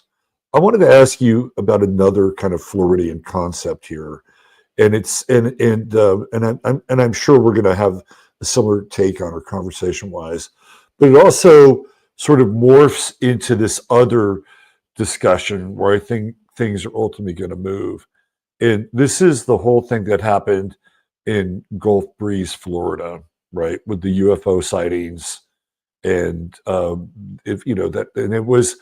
Eventually, do you want to tell people about? I don't want to break it down too much, right? Do you know about Gulf Breeze, right? A little bit. I haven't covered it on my channel a lot, but yeah, my brother talks about it. Actually, I heard it from my brother. So I think it was a LARP, but does your brother think it's a LARP as well? I don't know. I don't know. I'm not very familiar, but you know, fill us in. Well, so there was a series of UFO sightings in Gulf Breeze, which is kind of up near Tallahassee, that area, right? Mm-hmm. And there was a guy who was able to capture some what looked to be like UFOs on a fairly consistent basis, and he was able to get the local newspaper to write stories about these UFOs. And for a long time, it was, you know, it became a thing. Like people would go outside and they would try to, you know, see these things. I think it was like, I think it was in the 70s. And eventually, after a very long period of time, they found the house that the guy lived in, and somebody was doing some kind of redecorating in the house. And they found a panel that was kind of hidden, and then they found a bunch of stuff that looked like it could be used for like UFO models or something like that, right? Mm-hmm. Like, so for the longest time, it was pretty unexplainable But there seems to have been some kind of resolution around. But it was one of the most famous kind of unexplained UFO sightings in the country. It was connected to Florida. So I think we're going to have more of these, UAP, whatever you want to call them. I feel like these things are going to happen, and we're going to see more of them. And whether or not they're based on the government, who knows where this stuff is going to emerge from. But I think it's coming. I think we're going to have to deal with it, and we're going to have to deal with it, I would say, within the next year to two. And so I'm wondering, based on your research on Florida, besides Gulf Breeze, if you've run across a history of these sightings in your neck of the woods. Yeah, totally. A couple nights ago, we were dunking on Stephen Greer for a good portion of the night. Right. He actually is accused of faking a UFO sighting off the coast of Jupiter. He allegedly hired a plane to drop a flare out over the ocean where they were doing one of these circles, like gatherings, to call in UFOs. But that was, he's kind of a fraudster. I don't like Stephen Greer. He's a freak, man. That guy's a freak. Yeah. We're talking about him being a reptilian a couple nights ago. He looks the part. He's like damage control. He's like Men in Black damage control. He's like, it is a alien masquerading as a humanoid, being the ultimate gatekeeper on alien endeavors. But I want to bring up the Crest View. I don't know much about the Gulf Breeze incident, but I do know a little bit about an incident called the Crest View Elementary School sighting. That was near Miami, a suburb of Miami, Opelika, Florida, I believe. And the teacher, there's a number of teachers and a bunch of students. Okay, we're talking dozens and dozens of people. The initial sighting was only a handful of people. One teacher and a handful of students, I believe. Then they kept having more and more sightings. This was an ongoing thing. Eventually, they would have 300 people seeing the same thing at once, all recorded. Everyone's, the whole neighborhood's there. This is not some, hard to believe kind of, oh, my one friend told me and then I told someone else. This was 300 people at a school. These people at their job. They can't just be making shit up for no reason. And they saw what they said were long cigar-shaped UFOs that were able to kind of make, anomalous movements. And like I said, 200 girls and boys at once. So 200 kids, not to mention all the adults around. Right. So all the teachers, got to be at least a dozen teachers at the school, dozens of adults around, and they would have anniversary sightings. So they would go to the site a year later and see the same thing. This kind of community kind of kept together and kept trying to track this into the future. And they had good success. And this was a broad daylight sighting. Cigar-shaped UFOs. This is Crest View Elementary School. One of the most substantiated UFO sightings in American history. Nobody's saying this was a hoax. Nobody's saying this was this or that. The only thing that they say was that they were helicopters and that most people had never seen a helicopter before. That's the attempt at explaining this very, very large, witnessing of UFO. So this sighting. happened in 1967. 1967, yeah. Yeah, let's put it up here on the screen. So of course these are photoshopped in or whatever, but but here we go. This is so it was on the 6th of April, Mhm. 1967, fourth grade student Jonathan, while standing in the schoolyard during recess, would notice a strange object hovering over the schoolyard in North Dade County, Miami, Florida. The Yeah. object was quite away in the distance, but still close enough to see in detail. It was a round, disc-shaped craft which appeared to spin in the air and calmly and controlled. It was the end of the morning recess, and most of the other children were already inside. Fourth grade teacher, Mr. Robert Apfel, was busy calling the odd strangler in and to their next lesson, one of which was the now enthralled Jonathan. As Apfel walked over to the young boy, Jonathan turned to ask him while pointing upwards, "What is that?" Both teacher and student could see the metallic craft overhead. Neither knew what it was. And with all the other children now in school, they were the only two witnesses remaining. As they both looked upwards, the object vanished in a sudden white flash. Standing there for a moment to gather his thoughts, Apfel then ushered Jonathan inside. Although there were several military bases and airports in the vicinity, it wasn't an aerial craft either had seen before. Not at all sure what they had seen, neither expected to see such a sight again. The next day, however, the mysterious craft would return, and it wouldn't be alone. Wow. So here's what you're talking about. On April 7th, hundreds of witnesses, and this is the cigar-shaped craft right here. This time, there were two other cigar-shaped objects, and they were much closer to the school. Mhm. And all three objects vanished once again. That is wild. Yeah. So, and you say that they've come back to the school, like again and again, to sort of reenact this thing, or Yeah. They did a year anniversary and maybe 2 or 5 year anniversaries, and they saw things. So interesting. So, do you think that it was specific to the kid, the teacher, those kids? Why them? Why there? I don't know. Opalaka is an experimental airport.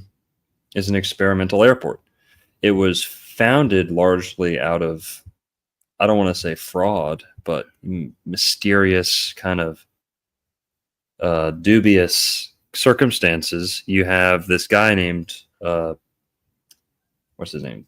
George Curtis. I gotta look up his name.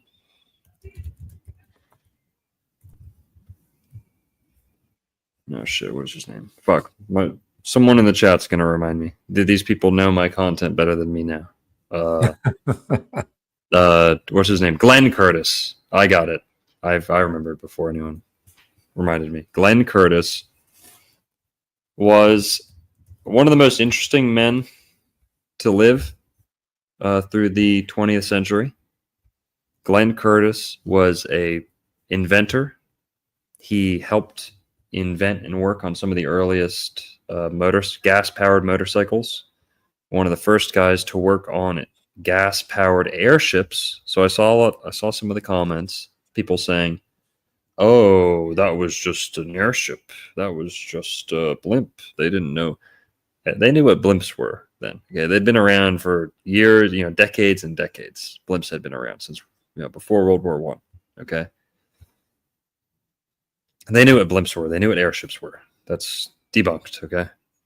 But the airship, there's something to that, because the airship, the number one airship port, not an airport, they called it something else, Skyport or something like that, was Opelika, Florida. That was America's number one airship port. So when not the Hindenburg, but there's another, the Graf Zeppelin. Thank you. The Graf Zeppelin, it would go down to Opelika. That was its main kind of place to set up shop when it was in America. And yes, it would go up to New York and such, but Florida was America's number one airship. So it was a place for them to dock and then kind of restock their helium. Yeah, got it. And this airport was created, or at least made popular and overhauled, by Glenn Curtis, who only moved down to Florida because he had been disgraced in scandal in which the Smithsonian Institution was trying to rob the Wright brothers of their rightful no pun intended, rightful patent on their technologies, or not their patent, but the accolade of just being the first to flight. The Smithsonian and higher ups in the Smithsonian were conspiring to dethrone the Wright brothers and to delegitimize their achievements and to say, oh, no, you stole that idea, or actually we had an earlier idea. And they tried to get Glenn Curtis and his friend to tried to gift them, what would the word be? That they had came before the Wright brothers. The right to flight, right? I mean, it was really, yeah. And so this was Interesting. one of the Smithsonian's earliest scandals, and it resulted in Glenn Curtis, who had up until then been a celebrated inventor. He was part of some of the earliest cameras, he worked for Eastman Kodak. He worked for Eastman Kodak. Yeah, some of the earliest private cameras that people could buy, Right. Kodak. He was like a Renaissance man. He was on the cover. He was on the cover of Time magazine. Yeah, and he was a motorcycle rider too. So he not only was an inventor, he was also the pilot who would ride these experimental craft, and they'd either do that on the coasts of Florida, near Ormond Beach, where the sand is perfect. That's why, guys, we just had the Daytona 500. Why is Daytona where it is? Why'd they choose that? Well, now they use a track. 100 years ago, they just used the beach, because by Daytona and Ormond Beach, it has some of the flattest sand in the world. Flat and compact. You can take a motorcycle and do it 100 miles an hour, no problem. It's that flat on the shore, the beach line of Ormond Beach, Daytona. That's where we get the Daytona 500. It started out on the beach, then it got too big. They wanted to go longer, so they made a track. But it's where it is because of the compact sand that you can race on. So Glenn Curtis kind of got famous doing that. Inventions, motorcycles. Also, if you want to talk Tartaria and Antiquitech, I mean, my takeaway on Glenn Curtis, and he's considered one of the most influential Americans ever, not because people know his name, but because of his inventions and, his contributions to how we commute today. He is really the guy, if you want to talk about Antiquitech and all this, cars, water-powered cars, electric-powered cars. Glenn Curtis is the guy who took all these good ideas and made them dependent on gasoline. He was the one who pioneered and simplified the V8 and V6 engine to put on, in the 1900s, they invented the electric car. They invented the electric bicycle. They invented the electric, skateboard, Segway, you name it. They had it. Whether it was steam, whether it was pneumatic. They had steam, absolutely, yeah. On Jekyll Island, you can go to the Jekyll Island Museum and look at the dune buggies that they had. They're called like sand buggies or sand beetles or sand bugs or something like that. And those things, they're electric powered, silent, pretty much silent, electric powered. You lay down low to the ground and you could zoom around at, 30 miles an hour. It's like a golf cart they had it 100 years ago. They had 120 years ago almost in Jekyll Island. And you can see them in the museum. What happened was they needed to get everyone on roughly the same type of piston engine using the same gasoline so that the monopolists could keep doing what they were doing with the petroleum. And I'm not knocking petroleum. I'm just saying they needed it to be a cartel. They needed it to be a monopoly. Everyone's dependent on the same source of energy. Glenn Curtis was the greatest champion of that movement, to turn every good idea and slap a gasoline engine on it. Everything new and state of the art. okay, well, that's actually, it's not going to get anywhere unless we put their view was they weren't going to let anything make it to like the market, make it to the mainstream unless it had a gas engine on it. Glenn Right. Curtis helped do that. It shouldn't surprise us he got caught up in the scandal with the Smithsonian. He's somewhat disgraced. He packs up and he moves. What do you do when you get a lawsuit? When you lose your lawsuit and, you lose grace? You move to Florida. That's what Moved to Florida. Yeah, exactly. a second chance.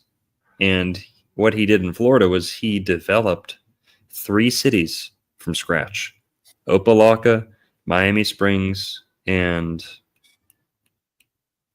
there's one more I'm forgetting. But there's three suburbs of Miami. He created Right. them. Opa-locka is the Moorish wonderland of America. It has all these Moorish buildings. The Shriners were active there. Now it's like a ghetto wasteland. But Yeah. that was what it was because of the airships. And Glenn Curtis had all the airships coming in. So just back to the UFO is, I think Opa-locka was kind of like the Area 51 of America in the 20s and onward until they got Area 51. Opa-locka Airport, Skyport, pretty much was the Area 51 of America. Glenn Curtis also worked on submarines, hovercrafts. He had hovercrafts that skimmed over the surface. He worked on, airships that would land at sea and things like that. But So what's interesting is that in 1933, by an act of Congress, Curtis was posthumously awarded the Distinguished Flying Cross. Right. So I think this was in some way to reward him for whatever his effort in flight was, but it wasn't like he couldn't dislodge the Wright brothers. Mhm. So it's like they gave him his own award. Right. And it was on March 1st, which brings us to where Pisces. Right. So it's another kind of Piscean sort of, tributary that's connected to this conversation, which again is sort of illusory, right? It's like, yeah, he did all these things, but he tried to wrest this thing from the Wright brothers, which doesn't work. And then I was, okay, we'll give you your own award, Glenn. Here you go. Yeah. Right, and also Curtis and the Wright brothers, they ended up actually teaming up, or at least the people who bought the rights to their names did. Curtis Wright is pretty much the Wright brothers, their legacy kind of company, Curtis Wright. So, eventually they kind of ended up morphing together. But how did Glenn Curtis die, too? That's an interesting one. He actually... This is appendicitis, but it's probably more than that, right? Yeah, some people say it was a heartache, but appendicitis, it was something sudden. I believe he was in court when he died suddenly of mysterious circumstances. Right. What was Glenn Curtis? It says he was traveling to Rochester to contest a lawsuit brought by former business partner August Herring. Okay. Herring, of course, a fish. Yeah. So right? on his way. Pisces. Yeah. Yeah. And he suffered an attack of appendicitis in court. He died on July 23rd, 1930 in Buffalo, New York. Complications of an appendectomy. So on his way to court. Not in court, but on his way to go testify, right? Yeah. I mean, Okay. All right. The guy seemed real healthy too, like he was daredevil athlete kind of guy, he's an interesting character. He's also connected to Charles Olmsted as well. And Olmsted was the guy who I think invented one of the first applicable and navigable gliders, right? So he eventually hooks up with him, I think, on the plane tip with engines. Fascinating character. Opa-locka company as well, something Mm, that he started his own company, the Opelika Thematic Resource Area. right. Wow, it does look totally Moorish. It's got all Yeah. these spires and sort of the onion domes and everything. Wow, that's wild. The when the Kellogg brothers moved into Florida, that's where they went. Was Miami Springs, one of those cities that Curtis developed, is where Kellogg put his other sanitarium. They had the Battle Creek Sanitarium, which was famous, Right. healing center, whatever. Yeah. The number two to that installation was Miami. I forget the name of the Miami Sanitarium. I'll have to look it up. So this was the train station of Yeah, Opelika at one point. Yeah, it's crazy. That's totally crazy.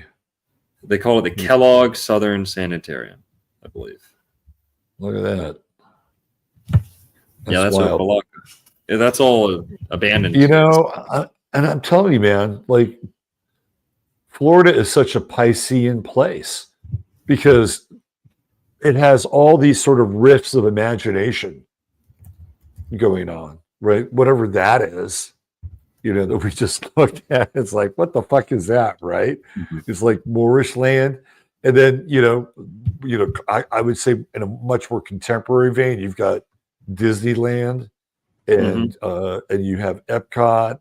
And just a lot of the stuff that, that you've unearthed, literally and figuratively, it's all incredibly Piscean, right? Yes. It just sort of, exists in this really interesting imaginal world, but it's really not, because there's a historical record to a lot of this stuff, and yet it seems quite fantastic at times as well.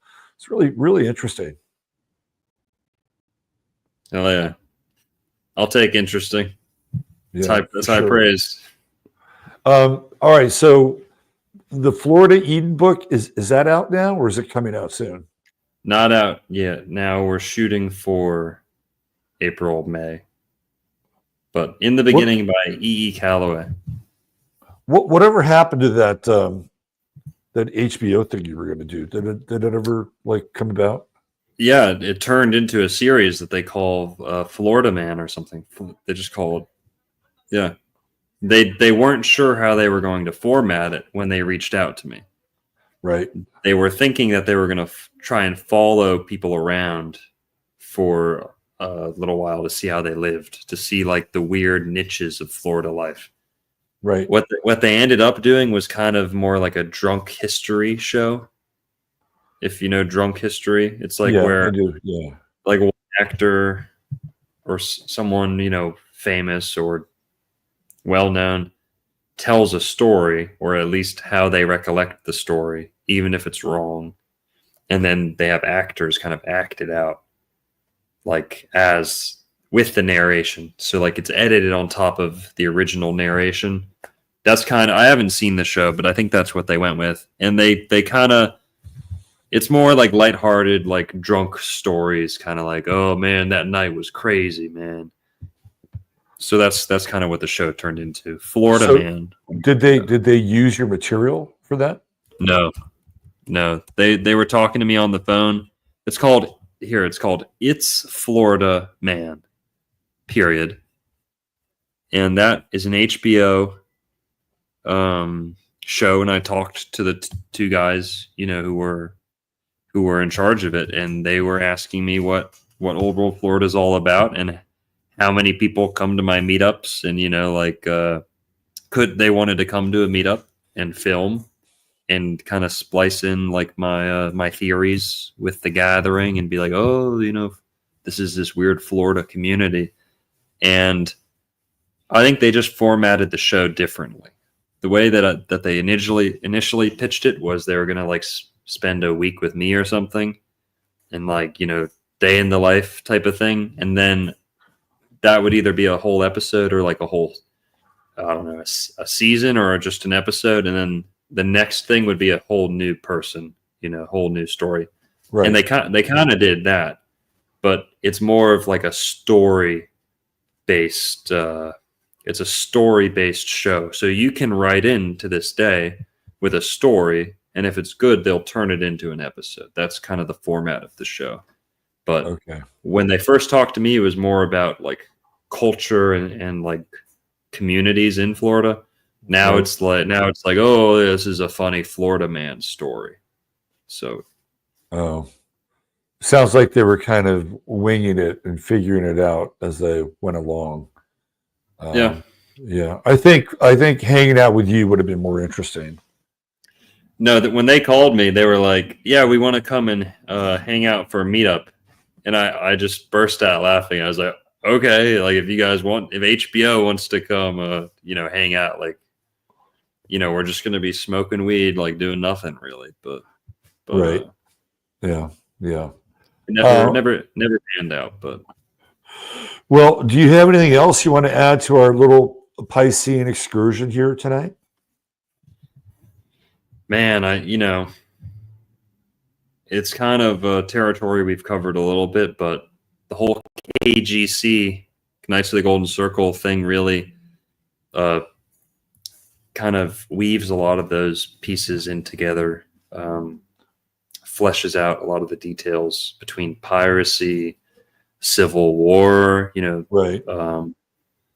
the mysticism behind the Confederacy all goes back to the KGC, and that all goes back to the slave trade too, the pirates, the early Caribbean settlers, Right. and also recently all of these new potential territorial acquisitions that America's potentially going to be adding, maybe Mexico or Canada or Greenland.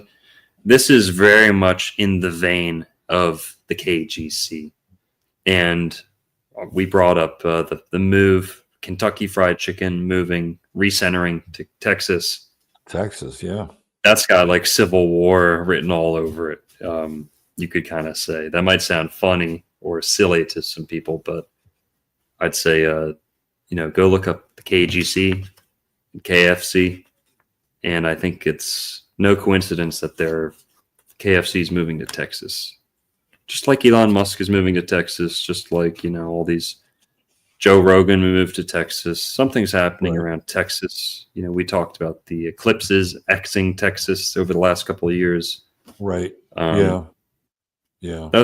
That's all. We should do that, and we should just like block off a couple hours to go there, because I know your people are familiar with it, and we have kind of a bit of a Venn diagram where worlds connect. So some of my people are familiar with it as well, but not everybody. So we should bring you back on and really dive into that, because it does connect what we're talking about here in a lot of ways. But I feel like if we go there, we'll be here for another 2.5 hours. And you've been working pretty hard this weekend, so you should probably like jump off and have an orange juice and a spliff and call it a night. Right? Sounds like heaven. Yeah.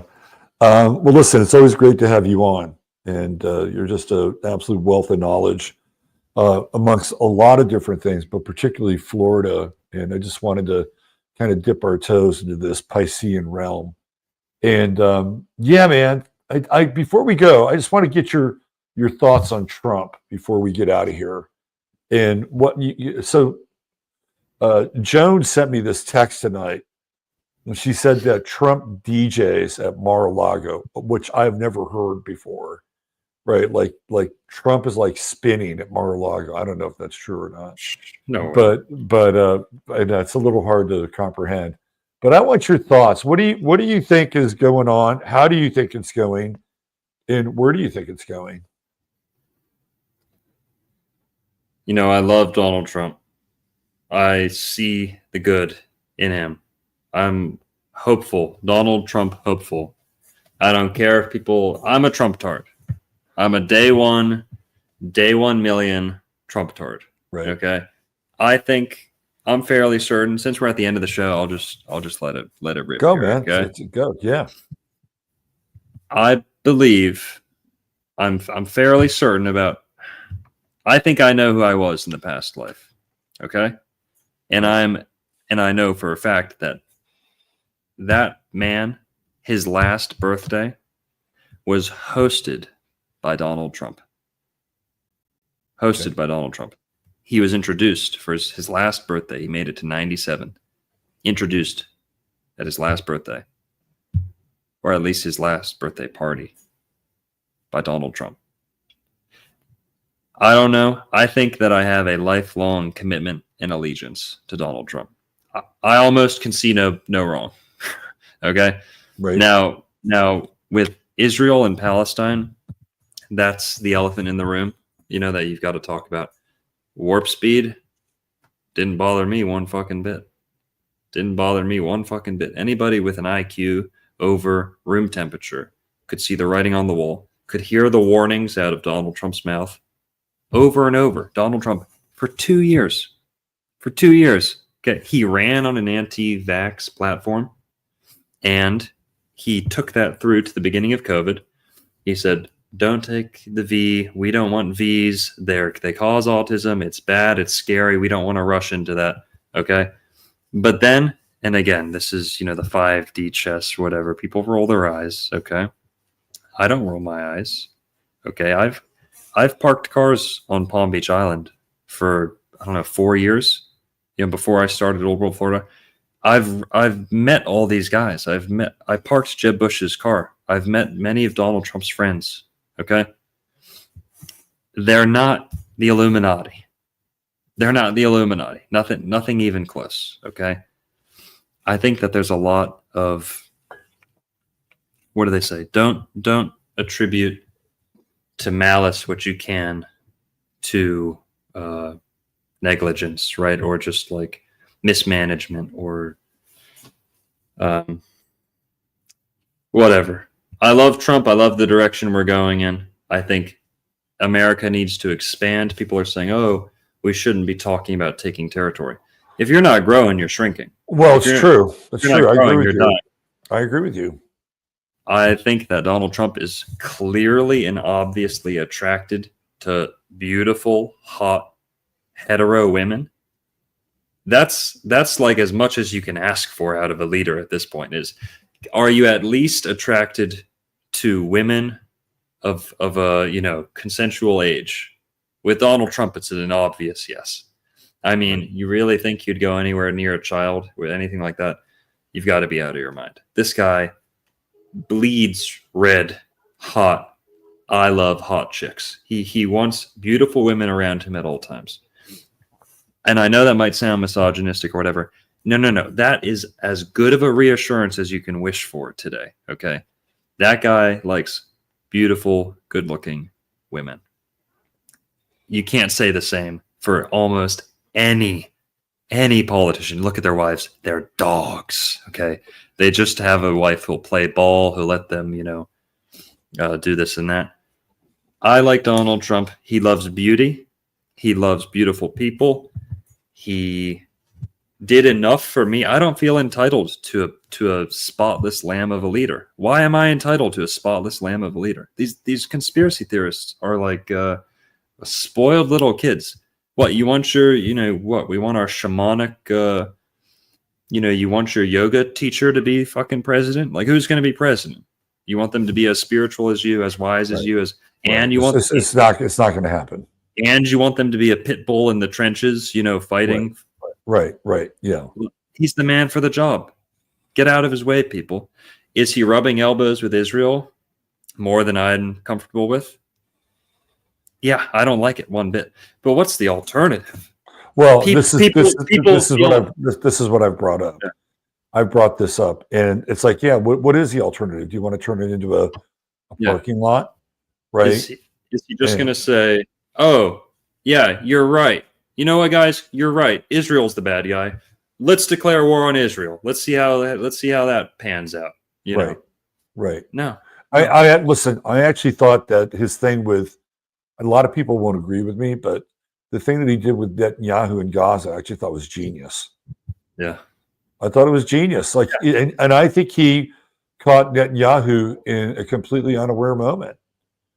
right? Yeah. Trump's talking about how they're going to develop it, and I know for a fact Jared fucking Kushner was in that room, and when he was talking about developing it, Netanyahu would look at Kushner. He'd be like you'd be doing this, right? Like it was all really cool and chummy until Trump said, and we're going to own it, right? And it was almost like this blast of like very intense air just like hit Netanyahu kind of in the gut. You went like, whoa, right? And I thought, oh man, Trump is fucking with this guy. Nobody did more to protect us from the V than Donnie J. Trump.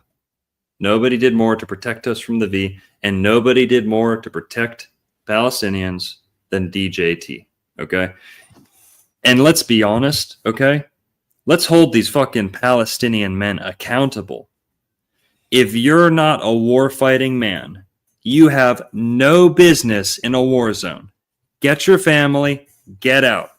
These Palestinians think that they are winning the war by keeping their family in a direct missile launch zone. You know, the missiles are coming down. Get your family, get out of there. You're already living in third world conditions.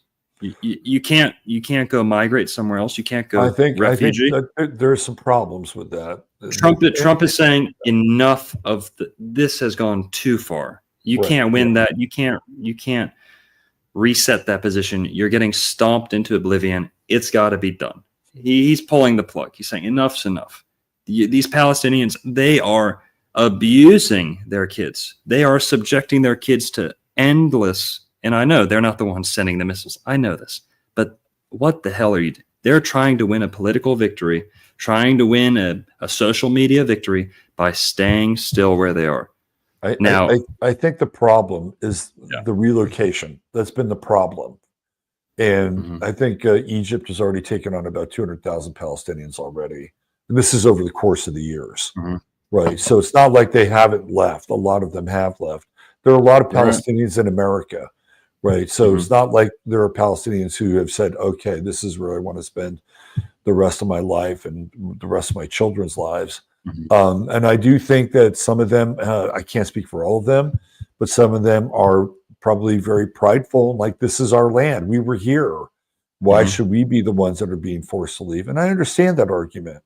I do understand that argument. But unfortunately, the rest of the world has not supported them in that argument. And I say unfortunately with a big capital U, right? And now you have Trump coming in. And I think that, you know, one of the things that he does, and it's his sun Uranus conjunction in Gemini, and he'll start something, he'll get the ball rolling in one direction. Then all of a sudden, all these other things start to happen.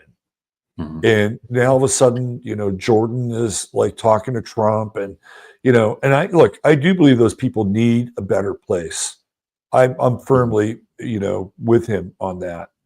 Then what happens after that, that's a whole other story, right? That's a whole other story. And I think, you know, I want your thoughts on this before we get out of here too. I also think that Trump is creating, in some ways, a very sneaky two-state solution, right? Because if the United States theoretically owns it, which is what he said, right? That's a state, right? It's a state within a state. So all of these people that are looking to Israel to fulfill some sort of biblical prophecy and not have a two-state solution, in a weird way, Trump is about to create that, which also in a lot of ways distorts their prophecy, which they might not even be aware of. But I thought, wow, that's kind of an interesting chess move. You've just created a state within a state. And people said that would never happen. Like, oh, interesting. Yeah. No, an American Gaza is a roadblock to Greater Israel. It kind of prevents Greater Israel. As long as that's, I agree with you. As long as that stays American, and I agree with you that Netanyahu, he whipped his head around like, what? Gaza is going to be American?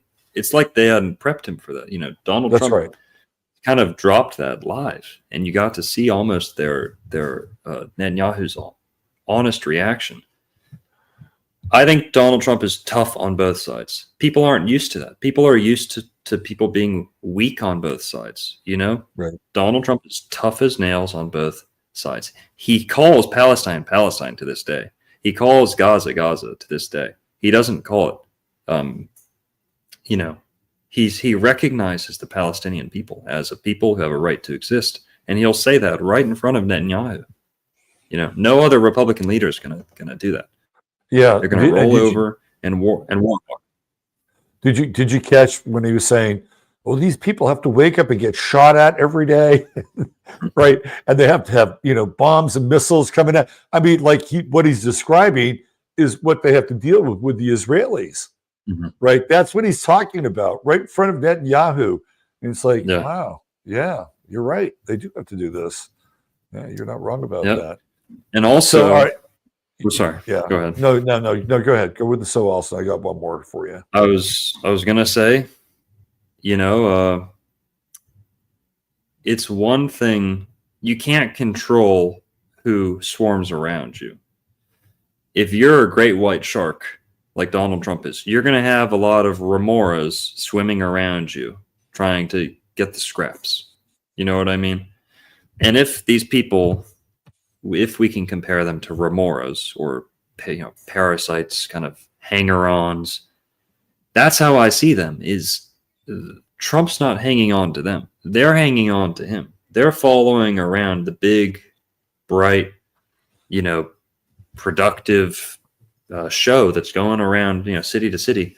They're just kind of latched on, taking what they can get. I see this as actually the Celtic people. The original Celtic people, like Trump's genetics, they are the original ancestors of modern day Jewish people. The Jews of today are Celts who've been around the whole world, mixed with every race, and came back to the Middle East. That's what Jews are. When they look at Donald Trump, they're seeing the original biblical phenotype. Donald Trump, if there is kind of like I don't want to say it, if there is like a hierarchy to groups of people or cultures, Celtic supersedes the Semitic way of life. And it's almost like they recognize that they are lower than Trump on the totem pole. And that's the reason they're around him. That's just kind of the way I see it, is they're subordinate to him, I believe. Well, they certainly write about him in extremely glowing terms in Israel. To your point, my feeling about Trump, also with Netanyahu, is I think he wants to become more popular than Netanyahu in Israel. I think that's the plan. That's how he winds up supplanting Netanyahu. That what you're talking about converts itself into him overshadowing Netanyahu ultimately, right? And then that's sort of subsuming whatever kind of control or life support Netanyahu is on. Speaking of parasites, where are you with Elon Musk? Yeah, see, everything good I said about Donald Trump, you can pretty much flip it and apply that to Elon Musk. Right. Can't stand him. Right. I can't stand him. I don't see any good that he's doing. I'm seeing all these posts. People are saying, I'm a Trump supporter. I just got fired. Because I guess my job was too cushy or something. You know what I mean? Instead of like their salary coming down, just job gone. Right. 45-year-old white dude working a decent government job, axed. Yeah. Just because Elon Musk is trying to show that he's saving money, I think a lot of that's going to bite us in the back. But I also don't think Elon Musk's the one saving us any money. He's hired a team to do the work for him, just like he did with Tesla, just like he did with everything else. Right. I mean, there's no good ideas in that guy's head. Okay. No, he's not an original thinker at all. He's doughy. He's weak. He's uncomfortable in the limelight. He's nothing that a good leader or even a great thinker should be. Elon Musk, he's just bereft of intellect. I mean, he word salads his way through interviews, worse than Kamala Harris. And people are like, "Oh wow, he's so pondersome." You know, he's so like, well, he's on the spectrum. That's why he does that. That's that's his style of communication. It's the spectrum. It's like the emperor's new clothes. What do they call it? You know, it's like Elon Musk diarrhea is out of his mouth, and everyone's like, "Bro, that was so insightful. Whoa, how he dumbed that down for us. Whoa, we're so grateful. Thank you, Elon Musk." You know, I hate Elon Musk. I don't like him. I'm on the same page with you. How long does the bromance last?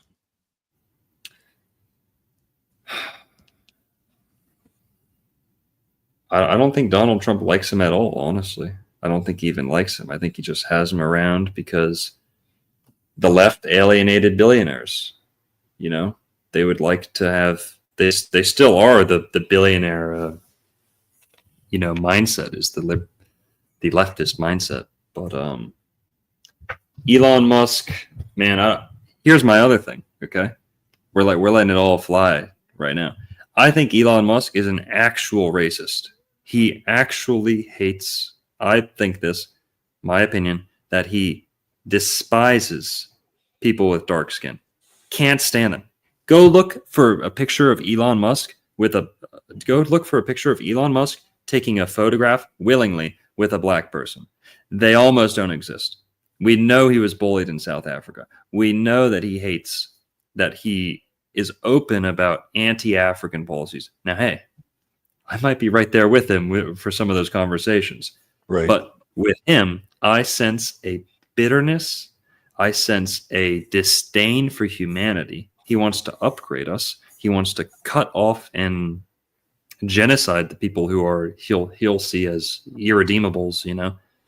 I think he hates Africans. I think he hates black people in general, and I sense that from him. And I'm not very race sensitive at all. But I think he is as dirty of a racist as there's ever been. Go look for a picture of him hanging out with black people like, yeah, this is my black friend, you know, yeah. Doesn't happen. Right. Doesn't happen. Everyone go look. He hates black people. Vivek Ramaswamy is not black, but he's certainly dark-skinned. And he wasn't going to share Doge with Vivek now, was he? Right. Because that was supposed to be the plan. I think you might have a point there. I hope the bromance breaks up sooner rather than later. And I've been really enjoying Steve Bannon's commentary on the whole thing. He hasn't held back at all. Yeah, like around Musk. So, well, this has been great, Dr. Longo. Thanks for being here. Anytime, Robert. Good stuff. We'll get you back on with the KFC stuff, and I think it'll be interesting. And I think probably a good time to do that might be when we get a taste of that Neptune and Aries, right? That's the Civil War flavor. Mm-hmm. You know, that's what, I mean, literally they do a siege on Fort Sumter. Neptune's at 29 Pisces. They surrender the next day. Neptune's at 0 Aries, and we're at war. Right. So we're not that far away from Neptune going into Aries. So we'll I should know this by heart by now. Give me a second. So what happens is we have these we have the ingress, and then we have these retrogrades, and they don't really fully resolve themselves until 2026. But we go out this year, and last day of March, 31st of March, Neptune goes into Aries, 0 degrees. That is the Civil War degree. It's under the sign of Aries, 10 degrees Aries. That's where the sun is at that time. Chiron's at 22 Aries. So when that Neptune goes into Aries, we'll get you back on, because that'll be Civil War flavor, and that'll be a good time to do it. Okay, I'm down. All right, my friend. There he is, Dr. Longo. Go check him out, Old World of Florida. on YouTube, his store in Florida as well. And then what is the name of your publishing company again? Galloglassbooks.shop. Okay, there you go. All right. Thanks, my man. We'll see you next time. Thank you, Robert. Thanks, chat. Have a good night. All right. The great Dr. Longo taking us down into the whirlpool of Florida, Atlantis, and a little bit of Pisces along the way. I'll be back here Tuesday, with the astro weather. And I know some of you have been asking about Jasper. Yeah, here he is. He's in recovery mode. That's right. He's in recovery mode. He had a bit of a rough weekend, but I think he's back on the case. And thanks for all your concern and your queries about his well-being. And he's gotten a lot of pets along the way as well. All right. Thanks for being here. Don't forget to hit like, subscribe. If you want to leave me a cup of coffee for tonight's show, that link is there. And if you want to sign up for a reading, purchase a reading, that's what I do. I enjoy doing it. Oh, by the way, I have a really interesting story before I go. It's really cool how astrology and media connect with people. And I had 2 instances of this happen this last week. And it was a shout out to the gals who brought this up. But one of them was telling me that she was watching Serious Sports with me and Al Dog last year. And she didn't know anything about sports, but she would listen to the show and she would bring up athletes' names and talk about them and their arm release and all kinds of stuff like that, right? And it was great because, you know, she was bonding with her son or grandson through Serious Sports. And then I got a phone call yesterday from somebody who wanted to set up a reading, and she said that her and her father actually listened to 15 Minutes of Flame and kind of bond around that. So it's really amazing, you know, kind of how this world works. And I know that a lot of YouTubers have a similar experience. I know Longo has his own version of this. And it just shows that we're in this really interesting interconnected world where we don't know where the content is going to go. We don't know how people are going to interface with it. We don't know how they're going to share it with other people or bond around it. But I think it's really interesting, and it really speaks to, in some ways, the veil behind the Aquarian age slowly being pulled back, and that we have these unique encounters and clustering where we're a lot more together than we thought we were. So that's it for tonight. I'll be back on Tuesday. Chatari, you're the best. Mods, thank you. Subscribe, hit the like on the way out. Once again, thanks to Dr. Longo for being here tonight. God bless you all. Love you all. Bye for now.